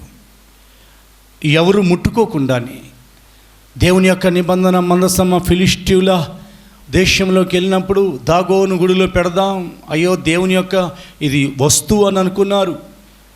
కానీ అది దేవుని యొక్క ప్రభావం కలిగిన మందస్సం అని వారు గ్రహించలేకపోయారు. ఫిలిష్టులు అనబడిన వారు ఆరాధించి ఆ దేవతల్లో దాగోన్ అనేవాడు లాంటి వారే అని అనుకున్నారు. మన ప్రభు అయిన దేవుణ్ణి తీసుకుని వెళ్ళి ఆ మందస్సాన్ని దాగోన్ గుడిలో ఉంచంగానే తెల్లవారుజామున వచ్చేటప్పటికి దాగోను పడిపోయాడు. కాబట్టి ఆ స్థలంలోకి వారు గడప తొక్కుటలేదు అని వ్రాయబడింది. మనం దేవుని యొక్క మందస్సం అయితే మన ఎదుట సాతాను యొక్క తల ఎప్పుడు కప్పుడు తెగిపోతానే ఉంటుంది. మనం దేవుని యొక్క మందస్సం అయితే, మందస్సమై ఉన్నాం. మనం దేవుని యొక్క మందస్సం మనం కనుక ఇదిగో మనల్ని అతి పరిశుద్ధ స్థలములో దేవుడు చేర్చారు కనుక ఇంకా మనం చేరలేదు. కానీ హెబ్రీ పత్రిక 12వ అధ్యాయం ప్రకారంగా మనం వచ్చి చేరి ఉన్నాం కనుక దేవుని యొక్క వేదవాక్యం ప్రకారంగా మనం దేవుని యొక్క ప్రేమతో ఎప్పుడూ నిండుకొని ఉండాలి. ఉద్యోగం చేయాలి, వ్యాపారానికి వెళ్ళాలి, చదువుకోవాలి, సేవ చేయాలి. కానీ అన్నిటికంటే ఎక్కువగా దేవుని ప్రేమను తలంచుకోవాలి. దేవుని యొక్క ప్రేమ మనుషుల యొక్క ప్రేమ లాంటిది కాదు, అది ఎవరూ వర్ణించలేనిది. నింగి నేల మారినను మారని ప్రేమ, సముద్రములు చెల్లార్చని యేసుని ప్రేమ, ప్రేమ యేసుని ప్రేమ, ప్రేమ ఉన్నత ప్రేమ అని వ్రాశారు. ఎవరు రాశారో తెలియదు కానీ ఆ పరిశుద్ధులు చాలా చక్కగా దేవుని యొక్క ప్రేమను గురించి అని రాశారు. ఇంకా అనేక మంది పరిశుద్ధులు దేవుని యొక్క ప్రేమ గురించి వ్రాశారు. దేవుని యొక్క ప్రేమతో నిండుకొని ఉండే కాలం ఇది. దానితో పాటు నిబంధన మనస్సు మీద నుండి, కరుణాపీఠం మీద నుండి, ఆ రెండు కెరూబుల మధ్య నుండి మోషే ఇజ్రాయేలులకు నీవు చెప్పవలసినది నేను నీకు తెలియచెప్పేదను, అక్కడ నిన్ను కలుసుకున్నదను నన్ను అన్నారు. ప్రియ దేవుని బిడ్డ, నీవు నిబంధన మందస్సం వై యేసుక్రీస్తుతో ఐక్యత కలిగి ఉన్న చోట దేవుడు నిన్ను కలుసుకుంటారు. ఇంకో విషయం చెప్తున్నాను, దేవుని యొక్క మందిరం కట్టబడే వరకు మేఘస్తంభంలో నుండి, అగ్నిస్తంభంలో నుండి వారిని నడిపించిన దేవుడు ఎప్పుడైతే దేవుని యొక్క మందిరం మోషే సంపూర్తి చేశారు, ఆ తర్వాత ప్రత్యక్ష గుడారంలో నుండి దేవుడు అతనితో మాట్లాడారని రాయబడి. మరియు నిర్గమాకాండము 40:33 మరియు అతడు మందిరమునకును బలిపీఠమునకును చుట్టూ ఆవరణమును ఏర్పరిచి ఆవరణ ద్వారపు తెరను వేసెను. అలాగున మోషే పని సంపూర్తి చేసెను. లేవీకాండము 1:1 యెహోవా మోషేను పిలిచి, చదవండి పూర్తిగా. యెహోవా మోషేను పిలిచి ప్రత్యక్షపు గుడారములో నుండి అతనికి ఇలాగూ సెలవిచ్చెను. అది ఎప్పుడైతే మందిరం సంపూర్తి చేయబడిందో, దేవుని యొక్క తేజస్సు, దేవుని యొక్క మేఘ మందిరాన్ని నిండుకున్నాయి. రాత్రి వేళ మందిరం మీద దేవుని యొక్క అగ్ని కనబడింది, పగటి వేళ యెహోవా యొక్క మేఘం కనబడింది. ఆ తర్వాత దేవుడు ఆ పరిశుద్ధ స్థలంలో నుండి, ప్రత్యక్ష గుడారం నుండి మోషేని పిలిచి లేవీకాండం మొదటి అధ్యాయం నుండి చివరి అధ్యాయం వరకు ఆయన అనేకమైన సంగతులను బోధించారు. సంఖ్యాకాండం కూడా మనం చదివినట్లయితే మొత్తం అధ్యాయాలన్నీ కూడా దేవుడు దైవజనులైన మోషేకు సెలవిచ్చిన సంగతుల్లో మనం చదవగలం. మనమే దేవుని యొక్క నిబంధన మందస్సం కనుక మనలో నుండి కూడా దేవుడు మాట్లాడాలని కోరుకుంటున్నారు. దినముల అంతముల యందు యేసుక్రీస్తు ద్వారా మాట్లాడిన దేవుడు, పరిశుద్ధాత్ముడే మాట్లాడు వారై ఉన్నారు కనుక మనం నిలబడటం వరకే పని, నిలబెట్టేవారు దేవుడు. నరపుత్రుడా, నీవు చక్కగా నిలవబడుము, నేను నీతో మాట్లాడవలెను అని సెలవిచ్చిన దేవుడు. ఎప్పుడైతే ఆత్మ అనగా పరిశుద్ధాత్మ చక్కగా నిలవబడలేని ఎహెచ్కేలులో ప్రవేశించారు, చక్కగా నిలవబడలేని స్థితిలో ఉంటాం ఒక్కొక్కసారి. ఈ రాత్రి వాక్యం వింటున్న మనం, లేదా ఈ పగలు వాక్యం వింటున్న మనం ఆత్మీయ జీవితంలో దేవుని యొక్క స్వరం వినాలని మనకు కోరికుంటుంది, కానీ పడిపోయి ఉంటాం. ఎందుకు దేవుడు నాతో మాట్లాడట్లేదని మనల్ని మనం ప్రశ్నించుకుంటూ ఉంటాం.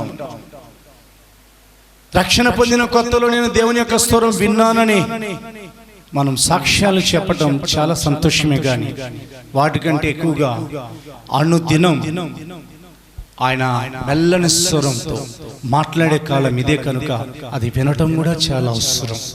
మన ద్వారా దేవుడు మాట్లాడాలని కోరుకుంటున్నారు. అప్పుడు హెజ్కేలు పరిశుద్ధాత్మ ఆయనలో ప్రవేశించిన తర్వాత చక్కగా లేచి నిలవబడ్డారు.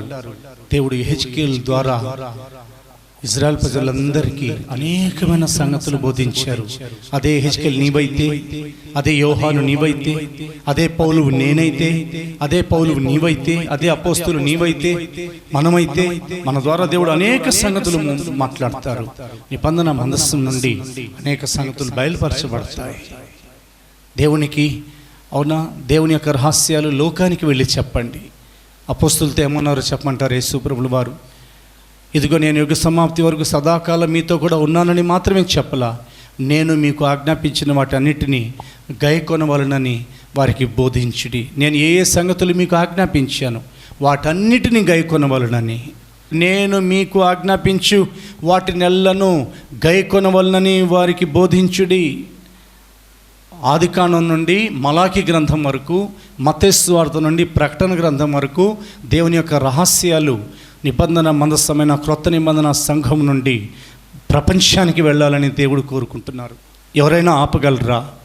అలా చేయలేరు. కాబట్టి దేవుడు మీకు అందించే సంగతులను మీరు ప్రపంచానికి తెలియపరచండి. మొహమాటం లేకుండా మాట్లాడండి, రహస్యాలను ప్రకటించండి.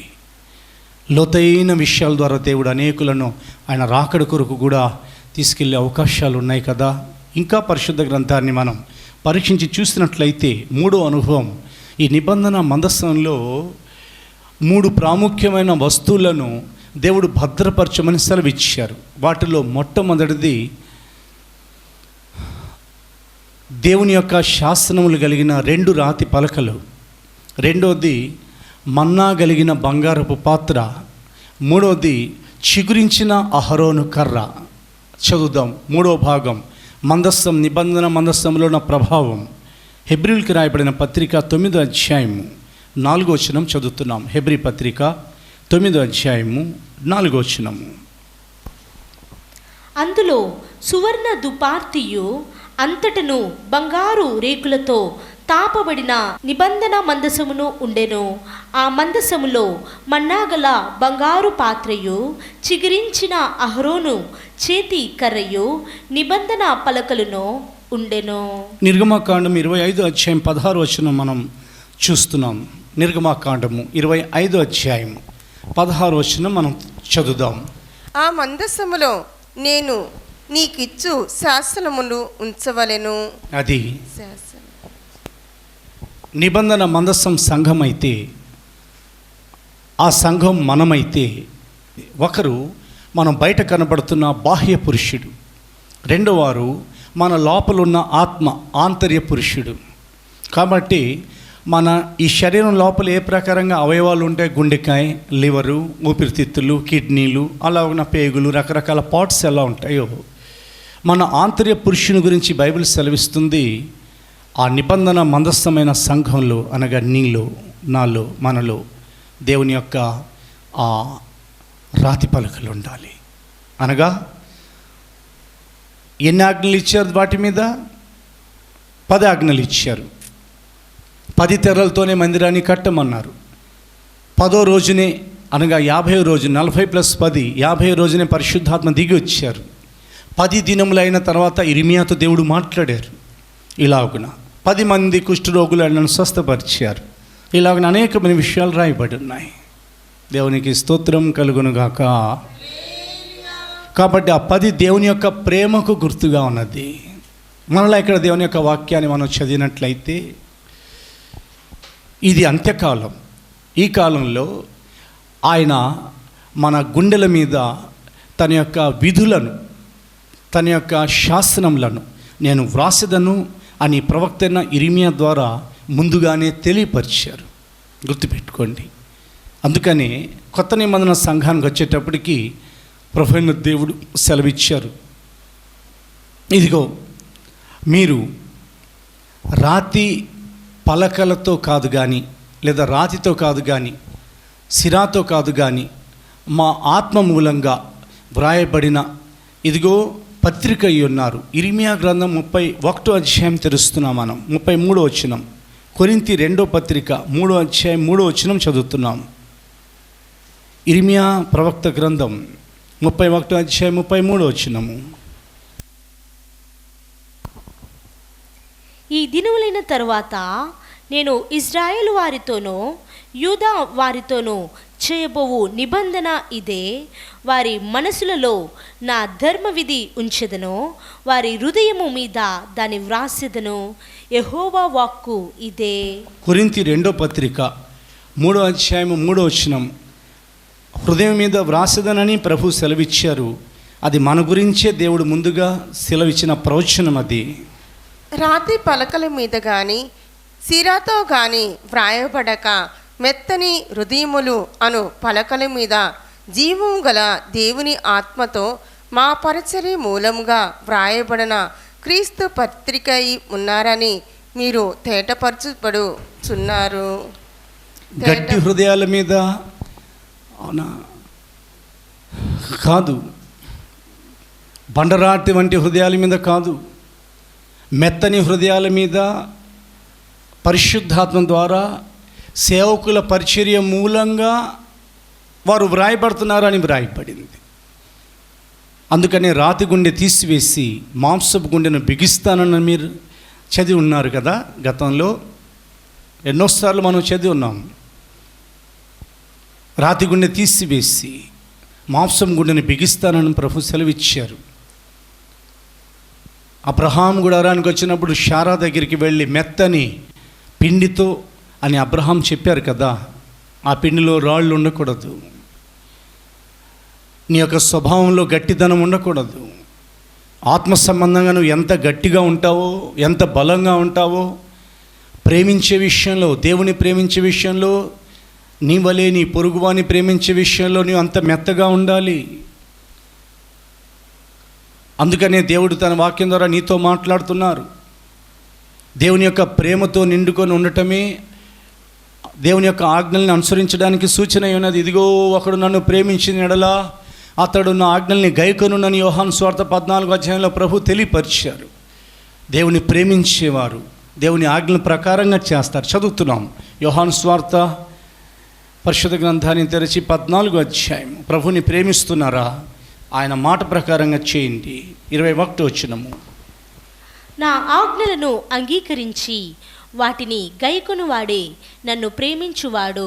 నన్ను ప్రేమించువాడు నా తండ్రి వలన ప్రేమింపబడును. నేనును వానిని ప్రేమించి వానికి నన్ను కనబర్చుకొందునని చెప్పెను. దేవునికి స్తోత్రం కలుగును గాక. దేవుని ప్రేమించేవారు ఆయన ఆజ్ఞల మార్గంలో నడుచుకునేవారు అయి ఉంటారు. ఇంకా పరిశుద్ధ గ్రంథాన్ని పరీక్షించి చూసినట్లయితే ఆ నిబంధన మందసంలో రాతి పలకలు 2 మాత్రమే కాదు, బంగారపు పాత్ర, అందులో మన్నా తరతరాల కొరకు మీరు అలాగున ఉంచేయండి, భద్రపరచండి అని ప్రభువైన దేవుడు సెలవిచ్చారు. ఎప్పటికీ మర్చిపోమాకండి. ఈ వేద పఠనంలో, ఈ బైబిల్ స్టడీలో మన్నాను గురించిన రహస్యాలు మనం గ్రహించాలి. ఆయన విశ్రాంతి దినమున మాత్రం మన్నా కురిపించలేదు, మిగిలిన వారాల్లో మన్నాని ఆయన కురిపించారు. విశ్రాంతి దినం కావాల్సిన మన్నా, విశ్రాంతి దినం కొరకు కావాల్సిన మన్నా వారు ఆ మొదటి రోజే 2 రోజుల్లో మన్నా వారు సమకూర్చుకోవాలి. ప్రతిరోజు కురిసిన మన్నా మాత్రం అది వారు భోంచేస్తూ వచ్చారు. ఉదయానికి వచ్చేటప్పటికి అది కంపు కొట్టింది, దాన్ని దాచొద్దు, ఎప్పటికప్పుడు తినేయండి అన్నారు దేవుడు. అదే ప్రభు సెలవిచ్చారు కొత్త నిబంధనలో. తండ్రి, నానాటికి కావలసిన ఆహారము మాకు నేటికి ఇవ్వండి అని అన్నారు దేవుడు. గుర్తుపెట్టుకోండి. అదే ప్రకారంగా వారు ఆ మన్నాని జాగ్రత్తగా కొంచెం తీసి ఆ బంగారు పాత్రలో పెట్టి దానిని నిబంధన మందస్సంలో భద్రపరచాలి. మన్నా ఇశ్రాయేల్ ప్రజలు తినడానికి దేవుడిచ్చిన దేవదూతల ఆహారం. వారు పంటలు పండించకూడదు, వారు ప్రయాణం చేయాలి. దేవుని యొక్క ఆలోచన ఏమిటంటే వారు మన్నా తినాలి, ప్రయాణం చేస్తూ ఉండాలి. మన విషయంలో దేవుని యొక్క ఆలోచన ఏమిటంటే మనం పనులు చేయాలి, ఉద్యోగానికి వెళ్ళాలి, వ్యాపారాలకు వెళ్ళాలి, పని చేసుకోవాలి. కానీ దేవుని యొక్క నోటి మాట, ఎందుకంటే మనుషులు కేవలము రొట్టె వలన కాదు కానీ దేవుని నోటి నుండి వచ్చు ప్రతి మాట వలన జీవించుదురని రాయబడింది. ప్రియ దేవుని బిడ్డ, ఆ మన్నా వలన మనకు ఆంతర్య పురుషునికి బలం కలుగుతుంది. గుర్తుపెట్టుకోండి. మరుగైన మన్నా ఒకటి ఉంది. జయించువానికి నేను దేవుని పరదేశంలో ఉన్న మరుగైన మన్నా భుజింపనిత్తునని కూడా ప్రభువైన దేవుడు మాట ఇచ్చారు. అందుకని ఈ కొత్త నిబంధన కాలంలో మనం ఈ వేదవాక్యాన్ని జాగ్రత్తగా అనుసరిస్తూ మనమే, అంటే మన హృదయాలే బంగారపు పాత్రలుగా మలిచారు దేవుడు. పరలోకం నుండి దేవుడు అనుగ్రహిస్తున్న ప్రతి రహస్యాన్ని ఆయన రాకడ వరకు ఈ నిబంధన మందస్థమైన సంఘంలో మనలో భద్రపరచబడాలి. ఇక్కడ 2 విషయాలు నేను గుర్తు చేస్తున్నాను. యోసేపు తను కలిగిన కలల గురించి తన సహోదరులకు, తన తల్లిదండ్రులకు తెలియపరిచిన మీదట సహోదరులు అసూయపడ్డారు, తల్లిదండ్రులు కొంచెం కోపడ్డారు. కానీ దేవుని యొక్క వాక్యంలో రాయబడింది, ఇదిగో అతని యొక్క తల్లిదండ్రులు మాత్రము, అయితే అతని తండ్రి ఆ మాట జ్ఞాపకం ఉంచుకొనెను అని రాయబడింది. అంటే ఆ మాటలు గుర్తుపెట్టుకున్నారు గుండెల్లో. మరియా గురించి దేవుని యొక్క వాక్యంలో రాయబడింది. అది ఆదికాండము 37:11 వ్రాయబడింది. ఆదికాండము 37:11 వ్రాయబడింది. మరియా గురించి వ్రాయబడింది. జరిగిన సంగతులన్నీ కూడా ఆయన తల్లి ఈ సంగతులన్నిటినీ తన హృదయంలో భద్రం చేసుకొనెను అని 2:51 లూకా సువార్తలో వ్రాయబడింది. ఇలాగున మనం జాగ్రత్తగా పరీక్షించి వేదవాక్యాన్ని ముందుకు వెళ్ళినట్లయితే ఇంకా అనేకమైన సంగతులు ఉన్నాయి. మన హృదయాలనే గిన్నెల్లో పరలోకపు మన్నా ఎప్పటికప్పుడు దేవుని యొక్క వాక్యం భద్రపరచబడుతూ ఉండాలి. గడిచిన కాలాల్లో మనకు ఎదురైన చేదు అనుభవాలు మనం తలుచుకుంటూ ఉంటే దేవుని యొక్క వాక్యం మనం నిలవడానికి చోటు ఉండదు. మనల్ని దుఃఖపరిచిన వారి మీద మనం అసూయ కలిగి, లేకపోతే ద్వేషం కలిగి, లేకపోతే పగ కలిగి,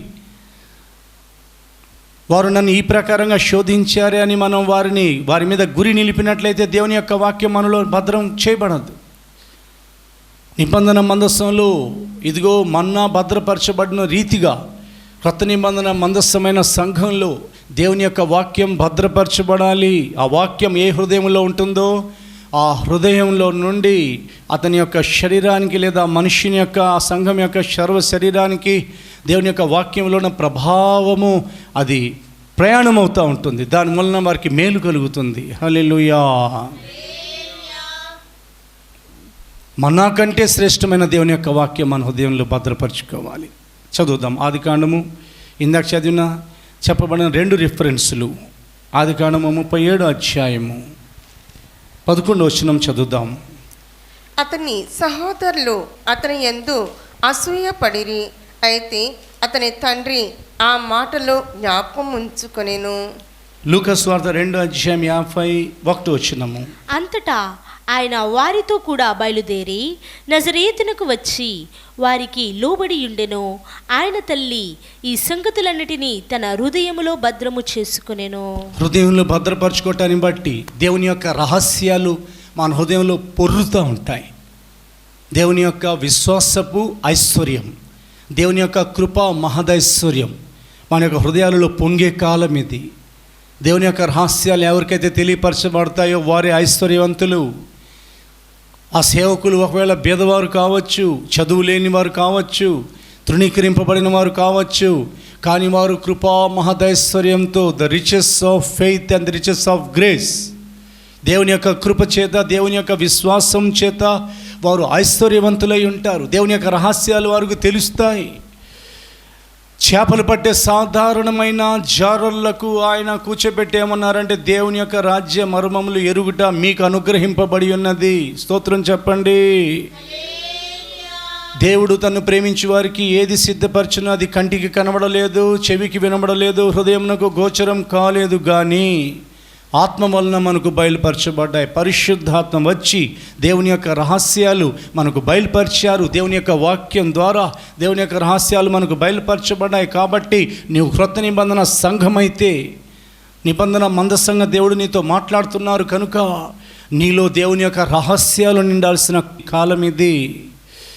ఎవరికైతే దేవుని యొక్క రహస్యాలు ప్రకటించబడి దేవుని యొక్క ప్రత్యక్షతలుగా ఇవ్వబడతాయో వారు ఉన్నతమైన ఉపదేశం ద్వారా అనేక మందిని ఆయన రాజ్యం కొరకు, రాకడ కొరకు సిద్ధపరుస్తారు. మూడవదిగా చిగురించిన అహరోను కర్ర అక్కడ ఉంచబడిందని వ్రాయబడింది.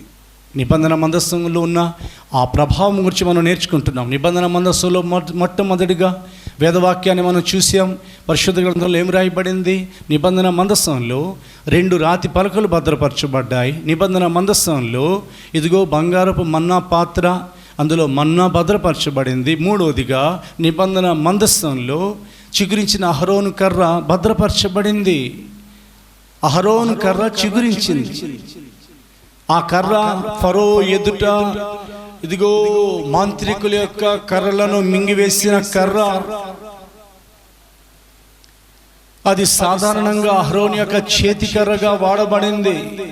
ఎప్పుడైతే ఇశ్రాయేల్ ప్రజలు సనిగారో, మీ సనుగులు మాన్పు నిమిత్తమై 12 గోత్రాల వారు తీసుకుని రండి, నా సన్నిధిలో మీ కర్రల్ని ఉంచండి అని దేవుడు, నేను తేలుస్తాను ఎవరు మీరు దేవుని చేత ఏర్పరచబడిన సేవకులు, అహరోనా లేకపోతే మిగిలిన వారా, నేను తేలుస్తానని ప్రభు సెలవిచ్చారు. 12 కర్రలను తీసుకుని వచ్చి ఇదిగో దేవుని యొక్క సన్నిధిలో ఉంచడం జరిగింది. తెల్లవారుజామున వచ్చి చూస్తే 11 కర్రలు చిగురించలేదు, కానీ లేవీ గోత్రపు అహరోను కర్ర మాత్రమే చిగురించింది. హల్లెలూయా. చిగిర్చి అది పువ్వులు గలదిగా, బాదం పండ్లు గలదిగా మారింది. కర్ర చిగురించడం ఏమిటి? రాత్రికి రాత్రి పువ్వులు, బాదాంకాయలు అందులో రావటం ఏమిటి? ఇది దేనికి సూచనగా ఉన్నదంటే పునరుత్థాన శక్తికి సూచనగా ఉన్నది. యేసు ప్రభుల వారు అవునా ఆయన సమాధి నుండి ఏ ప్రకారంగా తిరిగి లేచారో, అహరోను కర్ర ఎలాగున చిగురించిందో, మహిమ కలిగిన ఆయన సంఘం, ప్రియ దేవుని బిడ్డ, పునరుత్థాన శక్తితో నింపబడి ఎప్పుడు అది అభిషేకంతోనూ పునరుత్థాన శక్తితోనూ నింపబడి ఉండే కాలం ఇది. కనుక ఎప్పుడు ప్రభు వస్తారో తెలీదు. కాబట్టి పునరుత్థాన బలమును ఎక్కువగా ఆశ్రయించాలి. జ్ఞాపకం చేసుకోండి, ఫిలిప్పీ పత్రిక 3:10-11 వచనాలు. ఫిలిప్పీ పత్రిక 3:10-11 వచనాలు. ఏ విధం చేత నేనను ఆయనను ఆయన పునరుత్థాన బలమును ఎరుగు నిమిత్తము అని అపోస్తలుడైన పౌలు గారు సెలవిచ్చారు కదా. ఫిలిప్పీ పత్రిక 3:10-11 వచనాలు. ఏ విధము చేత నేను మృతులలో నుండి నాకు పునరుత్థానము కలుగవలెనని ఆయన మరణ విషయంలో సమానానుభవము గలవాడనై ఆయనను ఆయన పునరుత్థాన బలమును ఎరుగు నిమిత్తమును ఆయన శ్రమలలో పారివాడనగుట ఎట్టిదో ఎరుగు నిమిత్తమును సమస్తమును నష్టపరుచుకొని వాటిని పెంటతో సమానముగా ఎంచుకొనుచున్నాను. దేవునికి స్తోత్రం కలుగునుగాక. ఈ ప్రకారంగా నిబంధన మందస్సంలో చిగురించిన అహరోను కర్ర ఎలాగున ఉంచబడిందో, మహిమ కలిగిన సంఘంలో పునరుత్థాన అనుభవాలు ఉండాలి. పునరుత్థానం గురించి ప్రభు సెలవిచ్చారు. పునరుత్థానం అనే మాటకు అర్థం పితరులు నేర్పించిన సంగతులు. అపోస్తలులు, దైవజనులు, మా ఆత్మీయ తండ్రి పాస్టర్ దేవరాజయ్య గారి ద్వారా నేర్చుకున్న అనేకమైన సంగతులు. పునరుత్థానం అనగా ఒక మనుష్యుడు, మరణించిన మనుష్యుడు తిరిగి లేవటం మాత్రమే కాదు, తిరిగి లేచి పరలోకానికి ఎక్కి వెళ్ళటం పునరుత్థానమై ఉన్నది. అలాగే ఎవరైనా ఎక్కి వెళ్ళారా? తిరిగి అయితే లేచారు. దైవజనులైన ఏలియా చనిపోయిన బిడ్డను బ్రతికించారు. దైవజనుడైన ఎలీషా అలాగున బ్రతికించారు. యేసు ప్రభుల వారు కూడా 12 సంవత్సరాల బాలిక చనిపోతే బ్రతికించారు. నాయన అనే గ్రామంలో విధవరాలి కుమారుడు చనిపోతే పాడను ముట్టి చిన్నవాడ లెమ్మని నీతో చెప్తున్నానని బ్రతికించారు. లాజరు బయటికి రమ్ము అని అతను కూడా బ్రతికించారు. పౌలు గారు కూడా బ్రతికించారు. తబిత అనే దొరకాని పేతురు గారు బ్రతికించారు. ఇంకా 100 మంది, 1000 మంది, లక్షల మందిని ఆ దినం నుండి ఈ దినం వరకు పరిశుద్ధాత్మ దేవుడు ఆయన సేవకుల ద్వారా బ్రతికిస్తానే ఉన్నారు. హల్లెలూయా. అయితే పునరుత్థానం అంటే చనిపోయిన వాడు తిరిగి లేవటమా? కాదు.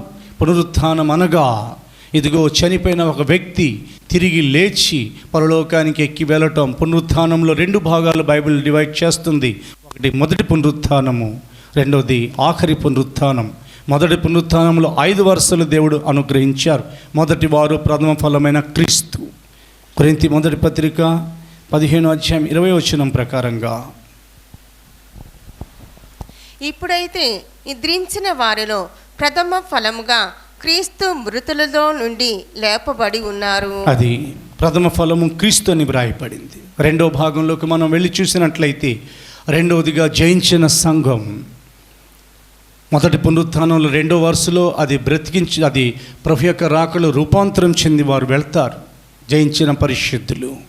మూడో భాగం దేవుని యొక్క వాక్యంలో మనం చూసినట్లయితే, ఇదిగో మరి శ్రమల కాలంలో ఎవరైతే విడవబడిపోతారో, ఆ 3.5 సంవత్సరాల శ్రమల కాలంలో విడవబడిన పరిశుద్ధులు హతసాక్షులై వారు పునరుత్థానమై 3.5 సంవత్సరాల శ్రమల కాలపు ముగింపులో వారు అలాగున రూపాంతరం చెంది వెళతారు. 4వ భాగం హానోకు ఏలియాలు పునరుత్థానమై వారు కూడా మీరు ఇక్కడికి ఎక్కి రండి అనే ఒక స్వరం వినబడుతుంది, వారు ఎక్కి వెళతారు. 5వదిగా పాత నిబంధన పరిశుద్ధులు పునరుత్థానం అవుతారు.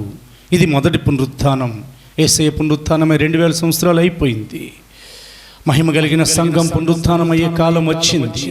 ఎవరైతే క్రీస్తునందు మృతులయ్యారో వారు ధన్యులని వ్రాయట నేను చెప్పగా వింటిని అని వ్రాయబడింది. వారు క్రీస్తులో జీవించారు, వారు క్రీస్తులో మరణించారు, వారు ఉనికి క్రీస్తులోనే ఉండిపోయింది. కాబట్టి ఇదిగో మన ప్రభువైన యేసుక్రీస్తు యొక్క రాకడలో వారు మొదటగా లేపబడతారు. వారితో పాటు సజీవులమైన మనం ఇదిగో రెప్పపాటున రూపాంతరం చెంది ప్రభుని ఎదుర్కోవడానికి మేఘముల మీద కొనిపోబడతాం. దేవునికి స్తోత్రం కలుగునుగాక. ఇవన్నీ లోతైన రహస్యాలు ప్రియ దేవుని బిడ్డ. ఆఖరి పునరుత్థానంలో ఇంకొక 2 వరుసలు ఉన్నాయి. గొర్రెల గుంపుకు దేవుడు న్యాయం తీర్చే సమయంలో వారు పునరుత్థానం అవుతారు. ఆఖరిగా మేకల గుంపు వారు తీర్పు తీర్చబడి వారు కూడా అగ్నిలోకి వారు వెళ్ళిపోతారు. అందుకనే ప్రియ దేవుని బిడ్డ, మందస్థమైన నీలో పునరుత్థాన శక్తి ఉండాలి. మొదటి పునరుత్థానం కొరకే నీవు జీవించాలి. అనగా యేసుక్రీస్తు యొక్క రాకడే నీ దర్శనంగా ఉండాలి. నువ్వు ఏ స్థితిలో ఉన్నా, నువ్వు ఐశ్వర్యంలో ఉన్నా, నువ్వు పేదరికంలో ఉన్నా, నువ్వు ఒకవేళ సేవలో ఉన్నా, విశ్వాసిగా ఉన్నా, నీ దర్శనం యేసుక్రీస్తు యొక్క 2వ రాకడనే ఉండాలి. ఎందుకంటే ఆయన తన రహస్య రాకడ కొరకు ఏర్పరచుకున్న వారు తన కొరకు కనిపెట్టుకుని ఉంటారని ముందుగానే తెలియపరిచారు. ఇది మనం ఆయన రాకడ కొరకు కనిపెట్టుకునే కాలం అయి ఉన్నది. దేవునికి స్తోత్రం కలుగును గాక. ఆఖరిగా మనం నిబంధన మందస్సం గురించి మరొక విషయాన్ని చదవబోతున్నాం. నిర్గమాకాండము 25 అధ్యాయం 20 వచనం. నిర్గమాకాండము 25 అధ్యాయము 20 వచనం. ఆ కెరూబులు పైకి విప్పిన రెక్కల గలవై కరుణాపీఠమును తమ రెక్కలతో కప్పుచుండగా వాటి ముఖములు ఒన్నింటికి ఎదురుగా ఉండవలెను. ఆ కెరూబుల ముఖములు కరుణాపీఠము తట్టు నుండవలెను. నీవు ఆ కరుణాపీఠమును ఎత్తి ఆ మందస్సం మీద ఉంచవలెను. దేవునికి స్తోత్రం చెప్పండి. మందస్సం యొక్క నిర్మాణం అంతా కూడా తుమ్మకరతో జరిగితే, కరుణాపీఠం యొక్క నిర్మాణం అంతా కూడా మేలిమి బంగారంతో జరిగింది. కరుణాపీఠాన్ని దేవుడు నిర్మించమని దైవజనులైన మోషేతో చెప్పిన మీదట ఎక్కడ కూడా తుమ్మకర్ర కానీ, లేకపోతే వేరొక కర్ర కానీ, ఇత్తడి కానీ, లేదా రాగి కానీ, వెండి కానీ ఎక్కడ కూడా వాడమని సెలవివ్వలేదు. ఎందుకనంటే ఆ కరుణాపీఠం యేసుక్రీస్తుకి సాదృశ్యమై ఉన్నది. దాని పేరే కరుణాపీఠం పెట్టమని ప్రభు సెలవిచ్చారు. ఈ కరుణాపీఠము యేసుక్రీస్తుకి ముంగుర్తుగా ఉంది కనుక ఈ కరుణాపీఠం తయారు చేయబడిన తర్వాత నిబంధన మందస్సము కరుణాపీఠము అతి పరిశుద్ధ స్థలంలోనికి రావాలి. అతి పరిశుద్ధ స్థలంలోనికి తీసుకొని రాబడాలి. తీసుకొని వచ్చిన తర్వాత వేరే స్థలంలో ఉంచకూడదు. చూడండి, పరిశుద్ధ స్థలాన్ని గమనిస్తే దీపవృక్షాన్ని తయారు చేయమన్నారు ప్రభు, ధూపవేదికను తయారు చేయమన్నారు దేవుడు, సముఖపు రొట్టెల బలను తయారు చేయమన్నారు దేవుడు. కానీ అవి 3 కూడా పరిశుద్ధ స్థలంలోనే అలా ఉత్తర దిక్కున ఒకటి, అడ్డతెర వెలుపల ఒకటి, ఇలాగునని కొన్ని దిక్కులు చెప్పారు దేవుడు. కానీ నిబంధన మందస్సం కరుణాపీఠం మాత్రం ఒకే స్థలంలో ఉంచమని దేవుడు సెలవిచ్చారు. దేవునికి స్తోత్రం కలుగునుగాక. పైగా నిబంధన మందస్సం మీద కరుణాపీఠము కప్పబడాలి. నిబంధన మందస్సం మీద కరుణాపీఠం కప్పబడాలి. తుమ్మకర్ర, మేలిమి బంగారం. బలహీనమైన మనుష్యుడు, బలవంతుడైన దేవుడు. ఇక్కడ ఐక్యతకు సూచనగా ఉన్నది. ఇప్పుడు 2 కలిసే ఉంటాయి. ఇంకెప్పుడుకి అవి విడిపోయినట్లు లేదు. ఎవరు కూడా వేరు చేసినట్లు లేదు. కొంతకాలం తర్వాత వేరు చేయండి అని కూడా దేవుడు ఎక్కడ సెలవిచ్చిందే లేదు. ఇది ఐక్యత. ఇది దేవునితోనూ క్రీస్తుతోనూ పరిశుద్ధాత్ముడు కలిగించిన ఐక్యత. క్రొత్త నిబంధన సంఘం మందస్థానికి సూచనగా ఉన్నది కనుక ఆ క్రొత్త నిబంధన సంఘానికి యేసుక్రీస్తుతో తండ్రి అయిన దేవుడు ఐక్యత కలిగించారు తన పరిశుద్ధాత్మ ద్వారా. యేసుక్రీస్తుతో ఐక్యత చాలా అవసరం ఈ కాలంలో. గుర్తుపెట్టుకోండి, లోకంతో ఐక్యత ఉన్నవారు, లోకస్తులతో ఎక్కువగా ఐక్యత కలిగిన వారు, వాళ్ళతో వీళ్ళతో ఎక్కువగా యూనియన్స్ కలిగిన వారు, ఉండవలసిన క్రీస్తుతో ఆ ఫెలోషిప్, ఆ సహవాసం, ఆ యూనియన్, ఐక్యత కలిగి ఉన్నారా? లేకపోతే నువ్వు నిబంధన మందస్థాన్ని కాలేవు. నిబంధన మందస్థాన్ని కరుణాపీఠం కాపాడుతుందని గుర్తుపెట్టుకోవాలి. కరుణాపీఠం వలన నిబంధన మందస్థానికి కలిగే ఆశీర్వాదాలు చాలా ఉన్నాయి. ఎందుకనంటే నిబంధన మందస్థం మీద కరుణాపీఠం పెట్టబడిన తర్వాత కరుణాపీఠం నిబంధన మందస్థాన్ని కాపాడుతుంది. ఈ రోజు వరకు దేవుడు ఈ నిబంధన మందస్థమైన సంఘాన్ని కాపాడుతున్నారు. సంఘాన్ని కాపాడే బాధ్యత, ఆయన పిల్లల్ని కాపాడే బాధ్యత దేవునిది. యేసుప్రభుల వారు గెత్సెమనే తోటలో అరెస్ట్ అయ్యే ముందు పరలోకపు తండ్రిని చూచి ఆకాశం వైపు కనులెత్తి చేసిన ప్రార్థనలో ఒక భాగం మనం జ్ఞాపకం చేసుకున్నట్లయితే, తండ్రి, నీవు నాకు ఇచ్చిన నీ నామంలో నీవు నాకు ఇచ్చిన వారిని కాపాడండి. ఈ లోకంలో నేను ఉంటుండగా వారిని కాపాడి తిని నీ నామందు వారిని కాపాడాను. అయితే ఇప్పుడు ఈ లోకం నుండి నేను బయలుదేరి వస్తున్నాను తండ్రి, కాబట్టి లోకంలో ఉన్న దుష్టు నుండి వారిని మీరు కాపాడండి. లోకంలో నుండి వారిని తీసుకుని వెళ్ళమని నేను ప్రార్థించట్లేదు తండ్రి, కానీ లోకంలో ఉన్న దుష్టు నుండి వారిని కాపాడమని ప్రార్థించుచున్నాను తండ్రి. యోహాను సువార్త 17వ అధ్యాయంలో యేసయ్య చేసిన ప్రార్థన లాంటి ప్రార్థన ప్రపంచంలో ఏ సేవకుడు కూడా చేయలేదు, చేయలేరు కూడా. ఎందుకనంటే అది నిజ జీవితంలో ప్రభు ఆయన యొక్క శిష్యులకు ఆయన చూపిన దేవుని యొక్క ప్రేమ కాపుదలను బట్టి చేసిన ప్రార్థన అయి ఉన్నది. దేవుడు నీతో మాట్లాడుతున్నారు. యేసయ్య నిన్ను కాపాడుతున్నారు. నీవు మందస్థానివి, నేను మందస్థాన్ని. మనం దేవుని యొక్క నిబంధన మందస్థం అయి ఉన్నాం. మనల్ని ఆయన ఐక్యపరుచుకున్నారు. విడిపోకుండా జాగ్రత్త పడండి. దేవునితో కూడా విడిపోతామా? ఆదాం విడిపోలేదా? ఆజ్ఞ అతిక్రమించి దేవుణ్ణి చూడాల్సిన ఆయన ఆ మంచి చెడ్డు తెలివినిచ్చు వృక్ష ఫలాల వైపు చూడమని హవ్వ ప్రేరేపిస్తే, హవ్వను సాతాను ప్రేరేపిస్తే, ఒకరినొకరు ఇలా ప్రేరేపించుకుంటూ ఉంటారు. అలా ప్రేరేపిస్తే దానివలన వారు దేవుని చూడాల్సింది పోయి సర్పాన్ని చూచి, ఆ మంచి చెడు తెలివినిచ్చు ఆ వృక్ష ఫలాన్ని చూచి ఆఖరి దిగంబరత్వాన్ని చూడాల్సి వచ్చింది. దేవుని చూడని వారు తమ దిగంబరత్వాన్ని చూస్తారు. ఆత్మ సంబంధమైన వస్త్రాలు పోగొట్టుకుంటారు.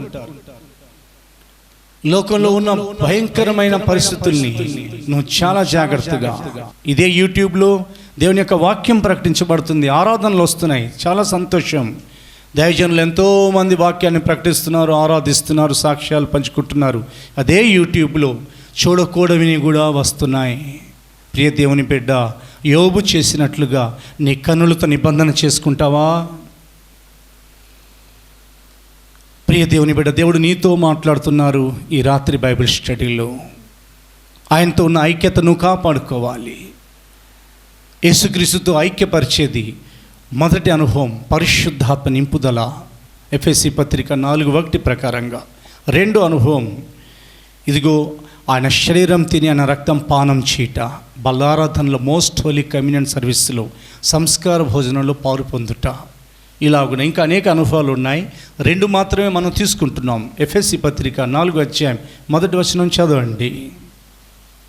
యోహాను సువార్త 6:56 కూడా చదవండి. కాబట్టి మీరు సమాధానమును బంధము చేత ఆత్మ కలిగించు ఐక్యమును కాపాడుకొనుటయందు శ్రద్ధ కలిగిన వారై ప్రేమతో ఒకరినొకడు సహించుచు. చాలండి. యోహాను సువార్త 6వ అధ్యాయం 56వ వచనం చదువుదాం. నా శరీరము తిని నా రక్తము త్రాగువాడు నాయందును నేను వాని యందును నిలిచి ఉందుము. యోహాను సువార్త 17వ అధ్యాయం 11, 12, 15 వచనాలు. యోహాను సువార్త 17వ అధ్యాయం 11, 12, 15 వచనాలు. తర్వాత యోహాను సువార్త 17వ అధ్యాయం 20, 21, 22 వచనాలు చదువుదాము. నేనికను లోకంలో ఉండను గాని వీరు లోకంలో ఉన్నారు. నేను నీ యొద్దకు వచ్చుచున్నాను. పరిశుద్ధుడవైన తండ్రి, మనము ఏకమై ఉన్నలాగున వారును ఏకమై ఉండునట్లు నీవు నాకు అనుగ్రహించిన నీ నామమందు వారిని కాపాడుము. నేను వారి యొద్ద ఉండగా నీవు నాకు అనుగ్రహించిన వారిని నీ నామమందు కాపాడితిని. నేను వారిని భద్రపరిచితిని గనుక లేఖనము నెరవేరునట్లు నాశనపుత్రుడు తప్ప వారిలో మరి ఎవడునూ నశింపలేదు. 15వ వచనం. నీవు లోకంలో నుండి వారిని తీసుకుని పొమ్మని నేను ప్రార్థించుటలేదు గాని దుష్టుని నుండి వారిని కాపాడుమని ప్రార్థించుచున్నాను. 20, 21, 22 వచనాలు. మరియు నీవు నన్ను పంపితివని లోకము నమ్మునట్లు తండ్రి, నాయందు నీవును నీయందు నేనును ఉన్నలాగున వారును మనయందు ఏకమై ఉండవలనని వారి కొరకు మాత్రము నేను ప్రార్థించటలేదు. వారి వాక్యము వలన నా యందు విశ్వాసముంచు వారందరూ ఏకమై ఉండవలనని వారి కొరకును ప్రార్థించుచున్నాను. మనం ఏకమై ఉన్నలాగున వారును ఏకమై ఉండవలనని నీవు నాకు అనుగ్రహించిన మహిమను నేను వారికి ఇచ్చితిని. స్తోత్రం చెప్పండి గట్టిగా, రెండు చేతులెత్తి. మనం ఏకమై ఉన్నలాగున వారును ఏకమై ఉండవలనని.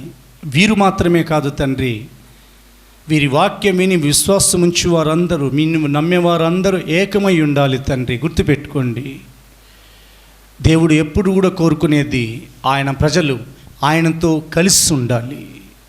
కలిసి ప్రయాణం చేస్తున్నాం. ఒకవేళ ప్రభు మన భౌతిక నేత్రాలకు కనబడట్లేదని నిరాశ మనలో ఉండొచ్చు. ఒక రాత్రి లేదా ఒక 4 రోజులు దేవుని యొక్క దర్శనం నీకు రాకపోవచ్చు. సాతాను నిన్ను నిరాశపరిచే అవకాశాలు ఉంటాయి.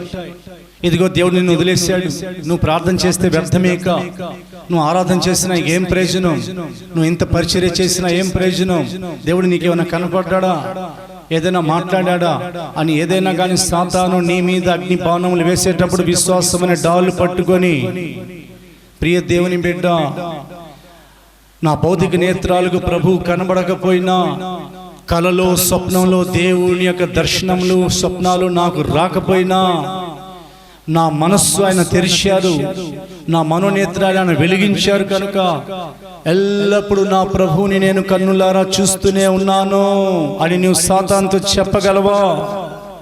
ప్రతి క్షణం, ప్రతి నిమిషం నీ ప్రభు అయిన దేవుణ్ణి నువ్వు చూడగలిగేటట్లు బిలాము కన్నులు తెరిచిన దేవుడు, ఇదిగో ఎలీషా యొక్క పనివాని కన్నులు తెరిచిన దేవుడు, ఎమ్మాయి మార్గంలో శిష్యుల కన్నులు తెరిచిన దేవుడు, హాగరు కన్నులు తెరిచిన దేవుడు, ఇదిగో మన మనోనేత్రాలను ఎఫెసీ 1:17 ప్రకారంగా వెలిగించిన దేవుడు ఎప్పుడు కూడా మనతో ఉన్నారని మనం మర్చిపోకూడదు. ఆయన మనతోనే ఉంటారు.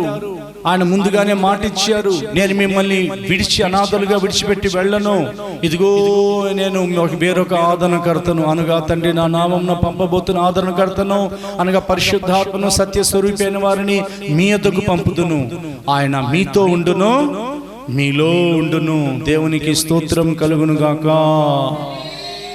పరిశుద్ధాత్మ వచ్చి ఐక్యత కలిగించారు, మనల్ని కాపాడుకోమని వాక్యం హెచ్చరిస్తుంది. దేవునితో కలిగిన ఐక్యత, సంఘంతో కలిగిన సహవాసం, సంఘ సహవాసం నుండి బయటికి వెళ్తే మరణం వస్తుందని ముందుగానే హెచ్చరిక చేయబడి దేవుని యొక్క వాక్యంలో రాయబడింది. షిమి, యెరూషలేములో ఉన్నంత వరకు నువ్వు బ్రతికిపోతావు, యెరూషలేమును దాటి వెళ్ళావా తప్పకుండా నీకు మరణ శిక్ష విధించబడుతుంది. అయ్యా నేను వెళ్ళను అన్నాడు షిమి.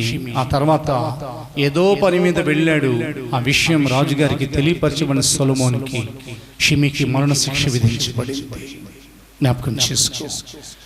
యొర్దానును దాటి కానానులో ప్రవేశించాలి. మరణాన్ని, ఆత్మ సంబంధమైన మరణాన్ని దాటి ఇదిగో ఆయన యొక్క రహస్య రాకడలో ఎత్తబడాలి. దాని కొరకు ఒక ప్రతిష్ట కలిగిన జీవితంతో పాటు నీకు దేవునితో, ఆయన కుమారుడైన యేసుక్రీస్తుతో ఐక్యత అవసరం. పరిశుద్ధాత్ముడు ఐక్యపరిచారు. కాపాడుకోండి. ఆయన యొక్క శరీరం తిని, ఆయన యొక్క రక్తం పానం చేసి ఈ 1 నెల రోజుల నుండి మందిరాలు లేవు కనుక, బలార్ధన లేదు.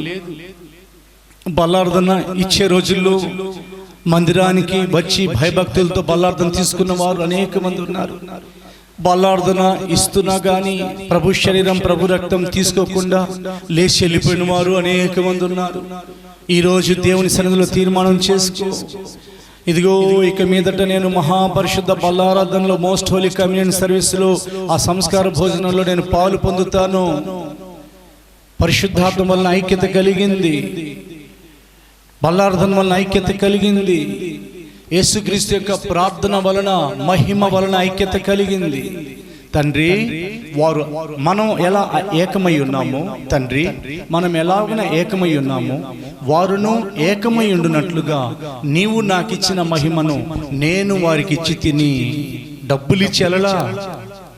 యేసు ప్రభుల వారు వారికి డబ్బులు ఇవ్వలా. ఏమి చెల్లారు? తండ్రి, నీవు నాకు ఇచ్చిన మహిమను వారికి ఇచ్చి తిని, నీ మాటలు వారికి ఇచ్చి ఉన్నాను. చూడండి, ఎలాంటి శ్రేష్టమైన ప్రార్థన పలుకులు ఆయన పలికారు. ప్రియ దేవుని బిడ్డ, నిబంధన మందసం, కరుణాపీఠం ఐక్యమై ఉండాలి. ఈ కాలం క్రీస్తుతో కూడా సంఘం ఐక్యత కలిగి ఉండాలి. స్త్రీకి పురుషుడు శిరస్సు, సంఘానికి యేసుక్రీస్తు శిరస్సు, యేసుక్రీస్తుకి తండ్రి అయిన దేవుడు శిరస్సు. తలకాయ లేకపోతే, తల లేకపోతే మొండెంతో ఏం పని జరగదు. మన ప్రభువైన యేసుక్రీస్తుతో, మన తండ్రి అయిన దేవునితో మనం గాని ఐక్యత కలిగి ఉండకపోతే, నాకు వేరుగా ఉండి మీరేమీ చేయజాలరని ప్రభు సెలవిచ్చారు. ఐక్యత కాపాడుకోండి. ఈ ప్రకారంగా మనం ఇంకా చాలా విషయాలు నేర్చుకున్నాం, ఇంకా రాబోయే కాలంలో నేర్చుకుందాం.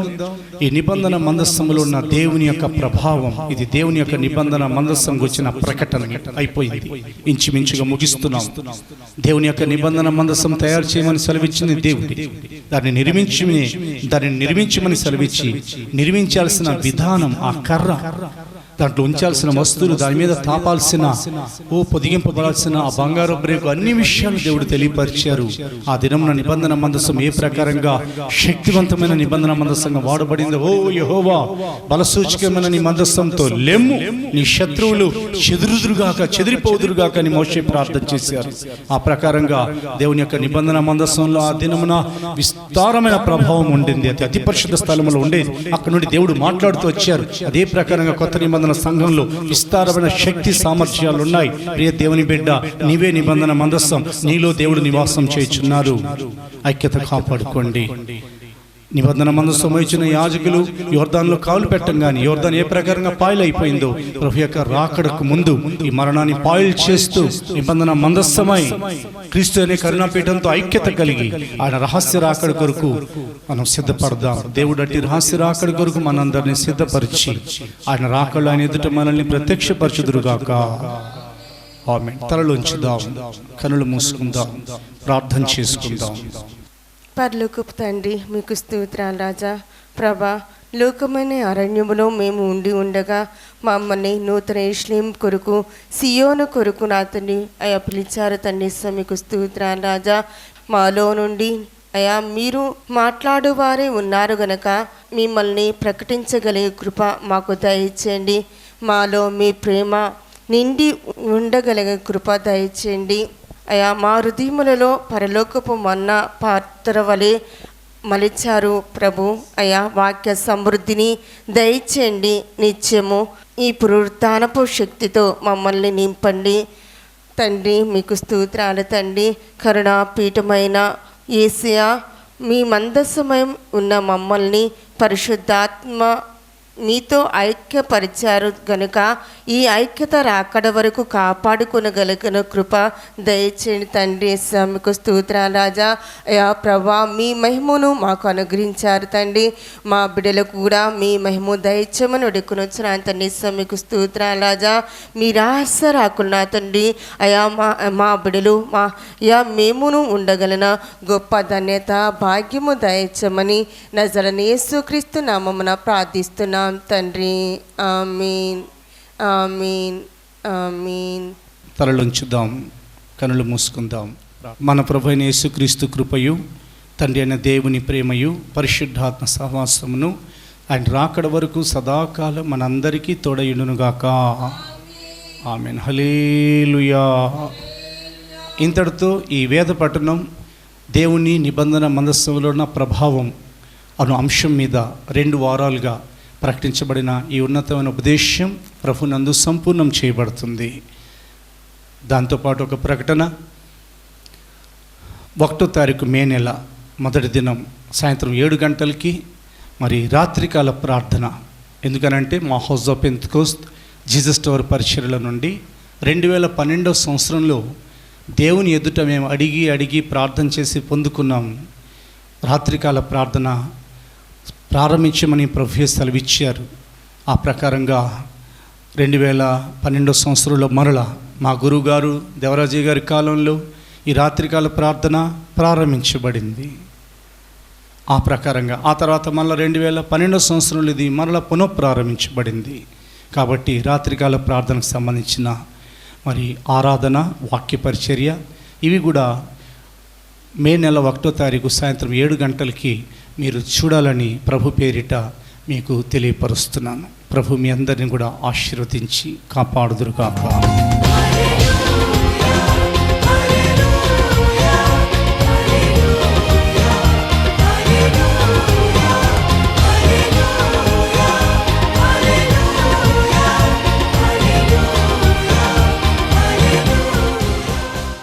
Praise the Lord.